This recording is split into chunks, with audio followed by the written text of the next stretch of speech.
ज्योति बावा ਦੀ ਪੁਸਤਕ ਖਿਲਾਫੇ ਦਸਤੂਰ ਦਾ ਅਗਲਾ ਅੰਗ ਮੁਹੱਬਤ। ਮਰਦ ਆਪਣੀ ਮੁਹੱਬਤ ਨੂੰ ਗੁਲਾਮ ਬਣਾਉਣ ਦੀ ਹਸਰਤ ਰੱਖਦਾ ਹੈ ਤੇ ਔਰਤ ਆਪਣੀ ਮੁਹੱਬਤ ਨੂੰ ਹਾਸਿਲ ਕਰਨ ਦੀ ਹਸਰਤ ਰੱਖਦੀ ਹੈ। ਦੋਵਾਂ ਦੀ ਹਸਰਤ ਦਾ ਸਫ਼ਰ ਗੁਲਾਮ ਤੋਂ ਗੁਲਾਮੀ ਤੱਕ ਦਾ ਬਸ। ਮਰਦ ਔਰਤ ਨੂੰ ਸਿਰਫ ਸਹਾਰਾ ਦਿੰਦਾ ਹੈ, ਜੀਣਾ ਨਹੀਂ, ਤੇ ਔਰਤ ਸਾਰੀ ਉਮਰ ਸਹਾਰੇ ਦੀ ਕੰਧ ਨੂੰ ਮੁਹੱਬਤ ਸਮਝ ਕੇ ਖੁਦ ਹੀ ਗੁਲਾਮੀ ਦੀਆਂ ਜੰਜੀਰਾਂ ਪਾ ਲੈਂਦੀ ਹੈ। ਮਰਦ ਕੋਲ ਸਭ ਬਹਾਨੇ ਹੁੰਦੇ ਨੇ ਖੁਦ ਨੂੰ ਆਜ਼ਾਦ ਰੱਖਣ ਦੇ, ਕਦੇ ਸੰਨਿਆਸ ਦੇ, ਵੈਰਾਗ ਦੇ, ਇਕੱਲੇਪਣ ਦੇ। ਇਸ ਲਈ ਉਹ ਜੰਗਲਾਂ ਨੂੰ ਭੱਜਦਾ ਰਿਹਾ ਤੇ ਵਿਚਾਰੀ ਔਰਤ ਸਾਰੀ ਉਮਰ ਇਸ ਸੰਤਾਪ 'ਚ ਰਹੀ ਕਿ ਉਹ ਮੁਹੱਬਤ ਤੇ ਕਰਦਾ ਹੈ। ਉਹ ਸੰਸਕਾਰਾਂ ਤੇ ਉਡੀਕ ਦੀ ਚਾਦਰ ਓੜ ਕੇ ਆਰਾਮ ਨਾਲ ਬੈਠ ਜਾਂਦੀ। ਇਤਿਹਾਸ ਗਵਾਹ ਹੈ ਕਿ ਮਰਦ ਨੂੰ ਸੰਨਿਆਸ ਦੀ ਜ਼ਰੂਰਤ ਪਈ, ਔਰਤ ਨੂੰ ਨਹੀਂ। ਧੰਨਵਾਦ। ਅਗਲਾ ਅੰਗ ਹੈ ਕਾਵਿਕਤਾ ਦਾ ਝਰਨਾ। ਮੁੱਦਾ ਇਹ ਹੈ ਕਿ ਕਾਵਿਕਤਾ ਕੀ ਹੈ। ਕੀ ਇਹ ਖੂਬਸੂਰਤ ਕਵਿਤਾ ਹੈ ਜਾਂ ਕੋਈ ਐਸੀ ਰਚਨਾ ਜਿਸ 'ਚ ਸ਼ਬਦਾਂ ਨੂੰ ਲੈਅਬੱਧ ਤਰੀਕੇ ਨਾਲ ਸਜਾਇਆ ਜਾਂਦਾ ਹੈ, ਜਾਂ ਮੋਤੀਆਂ ਵਾਂਗ ਪਰੋਇਆ ਜਾਂਦਾ ਹੈ, ਜਾਂ ਇੱਕ ਸਤਰ ਦੂਸਰੀਆਂ ਸਤਰਾਂ 'ਚ ਰਲ ਜਾਂ ਮਿਲ ਰਹੀ ਹੋਵੇ। ਕੀ ਤੁਹਾਨੂੰ ਲੱਗਦਾ ਹੈ ਸ਼ਬਦ ਹੀ ਕਾਵਿਕਤਾ ਪੈਦਾ ਕਰਦੇ ਹਨ? ਤਜਰਬਿਆਂ ਦੀਆਂ ਨਵੀਆਂ ਪਗਡੰਡੀਆਂ ਤੇ ਤੁਰਦੇ ਤੁਰਦੇ ਮਨੁੱਖ ਦੀ ਸੰਵੇਦਨਾ 'ਚ ਬਾਰ-ਬਾਰ ਲਹਿਰਾਂ ਪੈਦਾ ਹੁੰਦੀਆਂ ਰਹਿੰਦੀਆਂ ਹਨ। ਇਸ ਅਵਸਥਾ 'ਚ ਦਿਸਦਾ ਪ੍ਰਗਟਾਵਾ ਕਰਨ ਲਈ ਭਾਸ਼ਾ ਦੇ ਵਿੱਚੋਂ ਦੀ ਗੁਜ਼ਰਦਿਆਂ ਜੋ ਵੀ ਰਚਨਾ ਕਲਮ ਦੀ ਨੋਕ ਤੋਂ ਉਤਰ ਕੇ ਕਾਗਜ਼ ਦੀ ਹਿੱਕ ਉੱਤੇ ਆਪਣਾ ਨਿਸ਼ਾਨ ਬਣਾਉਂਦੀ ਹੈ, ਉਸ ਵਿੱਚ ਕਾਵਿਕਤਾ ਬਿਰਾਜਮਾਨ ਹੁੰਦੀ ਹੈ। ਜਦ ਸੰਵੇਦਨਾ ਨੂੰ ਕੋਈ ਅਹਿਸਾਸ ਛੂੰਹਦਾ ਹੈ ਤਾਂ ਰਚਨਾਕਾਰ ਨੂੰ ਸ਼ਾਇਦ ਇਹ ਪਤਾ ਵੀ ਨਹੀਂ ਹੁੰਦਾ ਕਿ ਕਿਹੜੇ ਸ਼ਬਦ ਉਸ ਕੋਲੋਂ ਲਿਖੇ ਜਾ ਰਹੇ ਹਨ। ਉਸਨੂੰ ਤੇ ਆਪਣੇ ਅਹਿਸਾਸ ਨੂੰ ਆਕਾਰ ਦੇਣਾ ਹੁੰਦਾ ਹੈ। ਉਸ ਵੇਲੇ ਅਚੇਤ ਤੌਰ ਤੇ ਕਾਵਿਕਤਾ ਉਹਦੀ ਰਚਨਾ 'ਚ ਸ਼ਾਮਲ ਹੋ ਜਾਂਦੀ ਹੈ। ਪਰ ਹੁਣ ਰਚਨਾਵਾਂ 'ਚ ਕਾਵਿਕਤਾ ਇਸ ਲਈ ਨਹੀਂ ਲੱਭਦੀ ਕਿਉਂਕਿ ਅੱਜ ਦਾ ਸਾਹਿਤਕਾਰ ਸ਼ਬਦਾਂ ਦੇ ਭੰਡਾਰ ਨਾਲ ਤਾਂ ਲੈਸ ਹੋ ਗਿਆ ਹੈ। ਸ਼ਬਦਾਂ ਨੂੰ ਲੜੀਬੱਧ ਤਰੀਕੇ ਨਾਲ ਆਪਣੀ ਆਪਣੀ ਥਾਂ ਟਿਕਾਉਣ 'ਚ ਮਾਹਰ ਤਾਂ ਹੋ ਗਿਆ ਹੈ, ਪਰ ਕੁਦਰਤ ਨਾਲ ਉਹਦੀ ਇੱਕਮਿਕਤਾ ਟੁੱਟ ਗਈ ਹੈ। ਪੁਰਾਣੀਆਂ ਘਟਨਾਵਾਂ ਨੂੰ ਲੈ ਕੇ ਮੁੜ ਉਹੀ ਸ਼ਾਬਦਿਕ ਅਦਲ ਬਦਲ ਤੇ ਸ਼ੈਲੀ ਨੂੰ ਵੱਖਰੀਆਂ ਸ਼ੇਡਸ 'ਚ ਐਕਸਪੈਰੀਮੈਂਟਾਈਜ਼ ਕਰਕੇ ਪੇਸ਼ ਕੀਤਾ ਜਾ ਰਿਹਾ ਹੈ। ਨਵੇਂ ਕੱਪੜੇ ਨਾਲ ਵਿਚਾਰ ਦੀ ਆਤਮਾ ਦਾ ਕੁਝ ਨਹੀਂ ਬਦਲਦਾ। ਬਿੰਬਾਂ ਦੀ ਨਵੀਨਤਾ ਤੇ ਬਹੁਤਾਤ ਰਚਨਾ ਦੀ ਇੱਕ ਸ਼ੈਲੀ ਮਾਤਰ ਹੈ। ਇਸ ਨਾਲ ਕੁਝ ਦੇਰ ਲਈ ਸਾਹਿਤਕਾਰ ਆਪਣਾ ਵੱਖਰਾ ਪ੍ਰਭਾਵ ਪਾਉਣ 'ਚ ਜ਼ਰੂਰ ਕਾਮਯਾਬ ਰਹਿੰਦਾ ਹੈ, ਪਰ ਅੰਤ ਆਵਾਜ਼ ਆਤਮਾ 'ਚੋਂ ਹੀ ਆਉਂਦੀ ਹੈ। ਬੌਧਿਕ ਸਤਰ ਤੇ ਵਿਚਰਦਾ ਮਨੁੱਖ ਆਪਣੀ ਸਿਰਜਣਾ ਦੀ ਸਹਿਜਤਾ ਗਵਾ ਪੈਂਦਾ ਹੈ। ਉਹਦੀ ਆਪਣੀ ਕੁਦਰਤ ਉਹ ਤੋਂ ਵਿਛੜ ਜਾਂਦੀ ਹੈ ਤੇ ਉਧਾਰ ਦਾ ਮਾਲ ਉਹਦੇ ਮੱਥੇ 'ਚ ਪਿਆ ਰਹਿ ਜਾਂਦਾ ਹੈ। ਸ਼ਬਦਾਂ ਕੋਲ ਆਤਮਾ ਕਿੱਥੇ ਰਹਿਣੀ ਹੈ? ਜੀਵੰਤਤਾ ਕਿੰਜ ਬਚਦੀ ਜਦੋਂ ਮਨੁੱਖ ਖੁਦ ਹੀ ਨਿਰਜੀਵ ਹੋ ਜਾਏ? ਪ੍ਰਕਿਰਤੀ ਕਾਵਿਕਤਾ ਦੀ ਸਭ ਤੋਂ ਵੱਡੀ ਉਦਾਹਰਣ ਹੈ। ਜਿੱਧਰ ਵੀ ਦੇਖੋ ਕਾਵਿਕਤਾ ਹੀ ਕਾਵਿਕਤਾ ਹੈ। ਰੁੱਤਾਂ ਦੇ ਬਦਲਣ 'ਚ, ਦਿਨ ਰਾਤ 'ਚ, ਪੰਛੀਆਂ 'ਚ, ਜਾਨਵਰਾਂ 'ਚ, ਫੁੱਲਾਂ 'ਚ, ਪੱਤਿਆਂ 'ਚ, ਪਤਝੜ 'ਚ ਝੜਦੇ ਪੱਤੇ ਵੀ ਕੁਦਰਤ ਦੀ ਕਾਵਿਕਤਾ ਦਾ ਖੂਬਸੂਰਤ ਅੰਦਾਜ਼ੇ ਬਿਆਨ। ਤੇ ਪਤਝੜ ਮਾਰੇ ਰੁੱਖ ਤੇ ਚਹਿਕਦੀ ਚਿੜੀ ਵੀ। ਮਨੁੱਖ ਵੀ ਕੁਦਰਤ ਦੀ ਕਾਵਿਕਤਾ ਸੀ। ਬੋਧ ਜੋ ਬੁੱਧ ਬਣਾ ਸਕਦਾ ਸੀ, ਬੋਝ ਬਣ ਗਿਆ ਹੈ। ਸਹਿਜਤਾ ਨੂੰ ਸਿਉਂਕ ਵਾਂਗ ਲੱਗ ਗਿਆ ਹੈ। ਹੌਲੀ ਹੌਲੀ ਖਾਈ ਜਾ ਰਿਹਾ ਉਹਦੀ ਕਾਵਿਕਤਾ ਦੀ ਜੜ। ਆਓ ਤਰੇਲ ਤੁਪਕਿਆਂ ਵਾਂਗ ਚੁੱਪਚਾਪ ਪੱਤਿਆਂ ਦੀ ਆਗੋਸ਼ ਵਿੱਚ ਜਾ ਬਈਏ। ਜੋ ਬਖਸ਼ਿਆ ਕੁਦਰਤ ਨੇ ਕਾਵਿਕਤਾ ਦੀ ਉਸ ਝਰਨੇ ਨੂੰ ਨਿਰਛਲ ਆਪਣੀ ਕਲ ਵਿੱਚ ਵਗਣ ਦੇਈਏ। ਧੰਨਵਾਦ। ਅਗਲਾ ਅੰਗ ਹੈ ਔਰਤ ਦੀ ਜਾਤ ਦਾ ਭੰਮਰ। ਸਾਡੇ ਸਾਹਿਤ 'ਚ ਦੁਨਿਆਵੀ ਗੱਲਾਂ ਨੂੰ ਸਵੀਕਾਰ ਕਰਨ ਤੇ ਸਕਾਰਾਤਮਕ ਤਰੀਕੇ ਨਾਲ ਅਪਣਾਉਣ ਦੀ ਬਹੁਤ ਘਾਟ ਹੈ। ਇਸ ਲਈ ਸ਼ਾਇਦ ਅਸੀਂ ਲੋਕ ਮਾਨਸਿਕ ਪਰੇਸ਼ਾਨੀ 'ਚ ਬਹੁਤ ਗ੍ਰਸਤ ਰਹਿੰਦੇ ਹਾਂ। ਉਦਾਹਰਨ ਦੇ ਤੌਰ ਤੇ ਲਕੀਰ ਦੇ ਨਾਰੀ ਅੰਕ 'ਚ ਬਹਿਸ ਇਸ ਗੱਲ ਤੋਂ ਸ਼ੁਰੂ ਹੁੰਦੀ ਹੈ ਕਿ ਇਸਤਰੀ ਦੀ ਉਤਪਤੀ ਕਿਵੇਂ ਹੋਈ ਤੇ ਉਹਦਾ ਸੰਕਲਪ ਪਹਿਲਾਂ ਕੀ ਸੀ। ਮੇਰੇ ਖਿਆਲ 'ਚ ਸਾਹਿਤ 'ਚ ਇੰਜ ਦੇ ਸਵਾਲਾਂ ਦਾ ਕੋਈ ਅਰਥ ਨਹੀਂ ਬਣਦਾ। ਸਾਡੇ ਪੁਰਾਤਨ ਇਤਿਹਾਸ ਤੋਂ ਲੈ ਕੇ ਵਰਤਮਾਨ ਤੱਕ ਇਹ ਵਿਸ਼ਾ ਖਤਮ ਹੀ ਨਹੀਂ ਹੋ ਰਿਹਾ ਕਿ ਔਰਤ ਕਿੱਥੋਂ ਆਈ ਤੇ ਕਿਵੇਂ ਆਈ, ਉਹਦੀ ਆਜ਼ਾਦੀ ਕੀ ਹੈ ਵਗੈਰਾ। ਮੇਰੇ ਖਿਆਲ 'ਚ ਮਰਦ ਨੂੰ ਲੈ ਕੇ ਇੰਨੇ ਸਵਾਲ ਕਦੇ ਨਹੀਂ ਉੱਠੇ ਹੋਣੇ ਜਿੰਨੇ ਔਰਤ ਨੂੰ ਲੈ ਕੇ ਹਨ। ਅਸਲ 'ਚ ਸਵਾਲ ਇਹ ਹੋਣਾ ਚਾਹੀਦਾ ਸੀ ਕਿ ਮਰਦ ਦੀ ਉਤਪਤੀ ਕਿਵੇਂ ਹੋਈ, ਉਹ ਕਿੱਥੋਂ ਆਇਆ, ਕਿਉਂਕਿ ਜਨਮ ਦੇਣ ਦੀ ਅਵਸਥਾ ਤਾਂ ਔਰਤ ਕੋਲ ਸੀ। ਕਿ ਉਹ ਕੋਈ ਬੀਜ ਸੀ ਜਿਹਨੂੰ ਕੋਈ ਸੁੱਟ ਗਿਆ, ਉਹ ਉੱਗ ਪਿਆ। ਇਸ ਲਈ ਹੁਣ ਇਹ ਕਿਵੇਂ ਹੋਇਆ, ਕਿੱਥੇ ਹੋਇਆ, ਕਦੋਂ ਹੋਇਆ ਦੀ ਅਵਸਥਾ 'ਚੋਂ ਬਾਹਰ ਨਿਕਲਣਾ ਪਵੇਗਾ, ਤਾਂ ਹੀ ਕਿਸੇ ਗੱਲ ਦਾ ਹੱਲ ਹੋ ਸਕੇਗਾ। ਕਿੰਨਾ ਜ਼ਿਆਦਾ ਅਸੀਂ ਮਾਈਨਸ ਪਲੱਸ ਵਿੱਚ ਵੜਦੇ ਹਾਂ, ਉਨੀ ਜ਼ਿਆਦਾ ਹੀ ਵਰਤਮਾਨ ਸਥਿਤੀ ਤੋਂ ਦੂਰ ਹੁੰਦੇ ਜਾਂਦੇ ਹਾਂ। ਜਾਤ ਪਾਤ ਦਾ ਮਸਲਾ ਵੀ ਕੁਝ ਇੰਝ ਹੀ ਸਾਡੇ ਸਾਹਮਣੇ ਪੇਸ਼ ਹੋਇਆ ਖੜਾ ਹੈ। ਅਸਲ 'ਚ ਜਾਤ ਪਾਤ ਨੂੰ ਕਰਮਾਂ ਦੇ ਹਿਸਾਬ ਨਾਲ ਵੰਡਿਆ ਜਾਂਦਾ ਰਿਹਾ, ਪਰ ਮੇਰੀ ਨਜ਼ਰ 'ਚ ਇੰਝ ਨਹੀਂ ਹੈ। ਮਨੁੱਖ ਦਾ ਬਹੁਤਾ ਕਾਰਜ ਪਸੰਦਗੀ ਜਾਂ ਨਾਪਸੰਦਗੀ 'ਚ ਘਿਰਿਆ ਰਹਿੰਦਾ ਹੈ। ਜੋ ਉਹਨੂੰ ਲੱਗਦਾ ਉਹ ਕਰਦਾ ਹੈ, ਜੋ ਨਹੀਂ ਜੱਚਦਾ ਉਹ ਨਹੀਂ ਕਰਦਾ।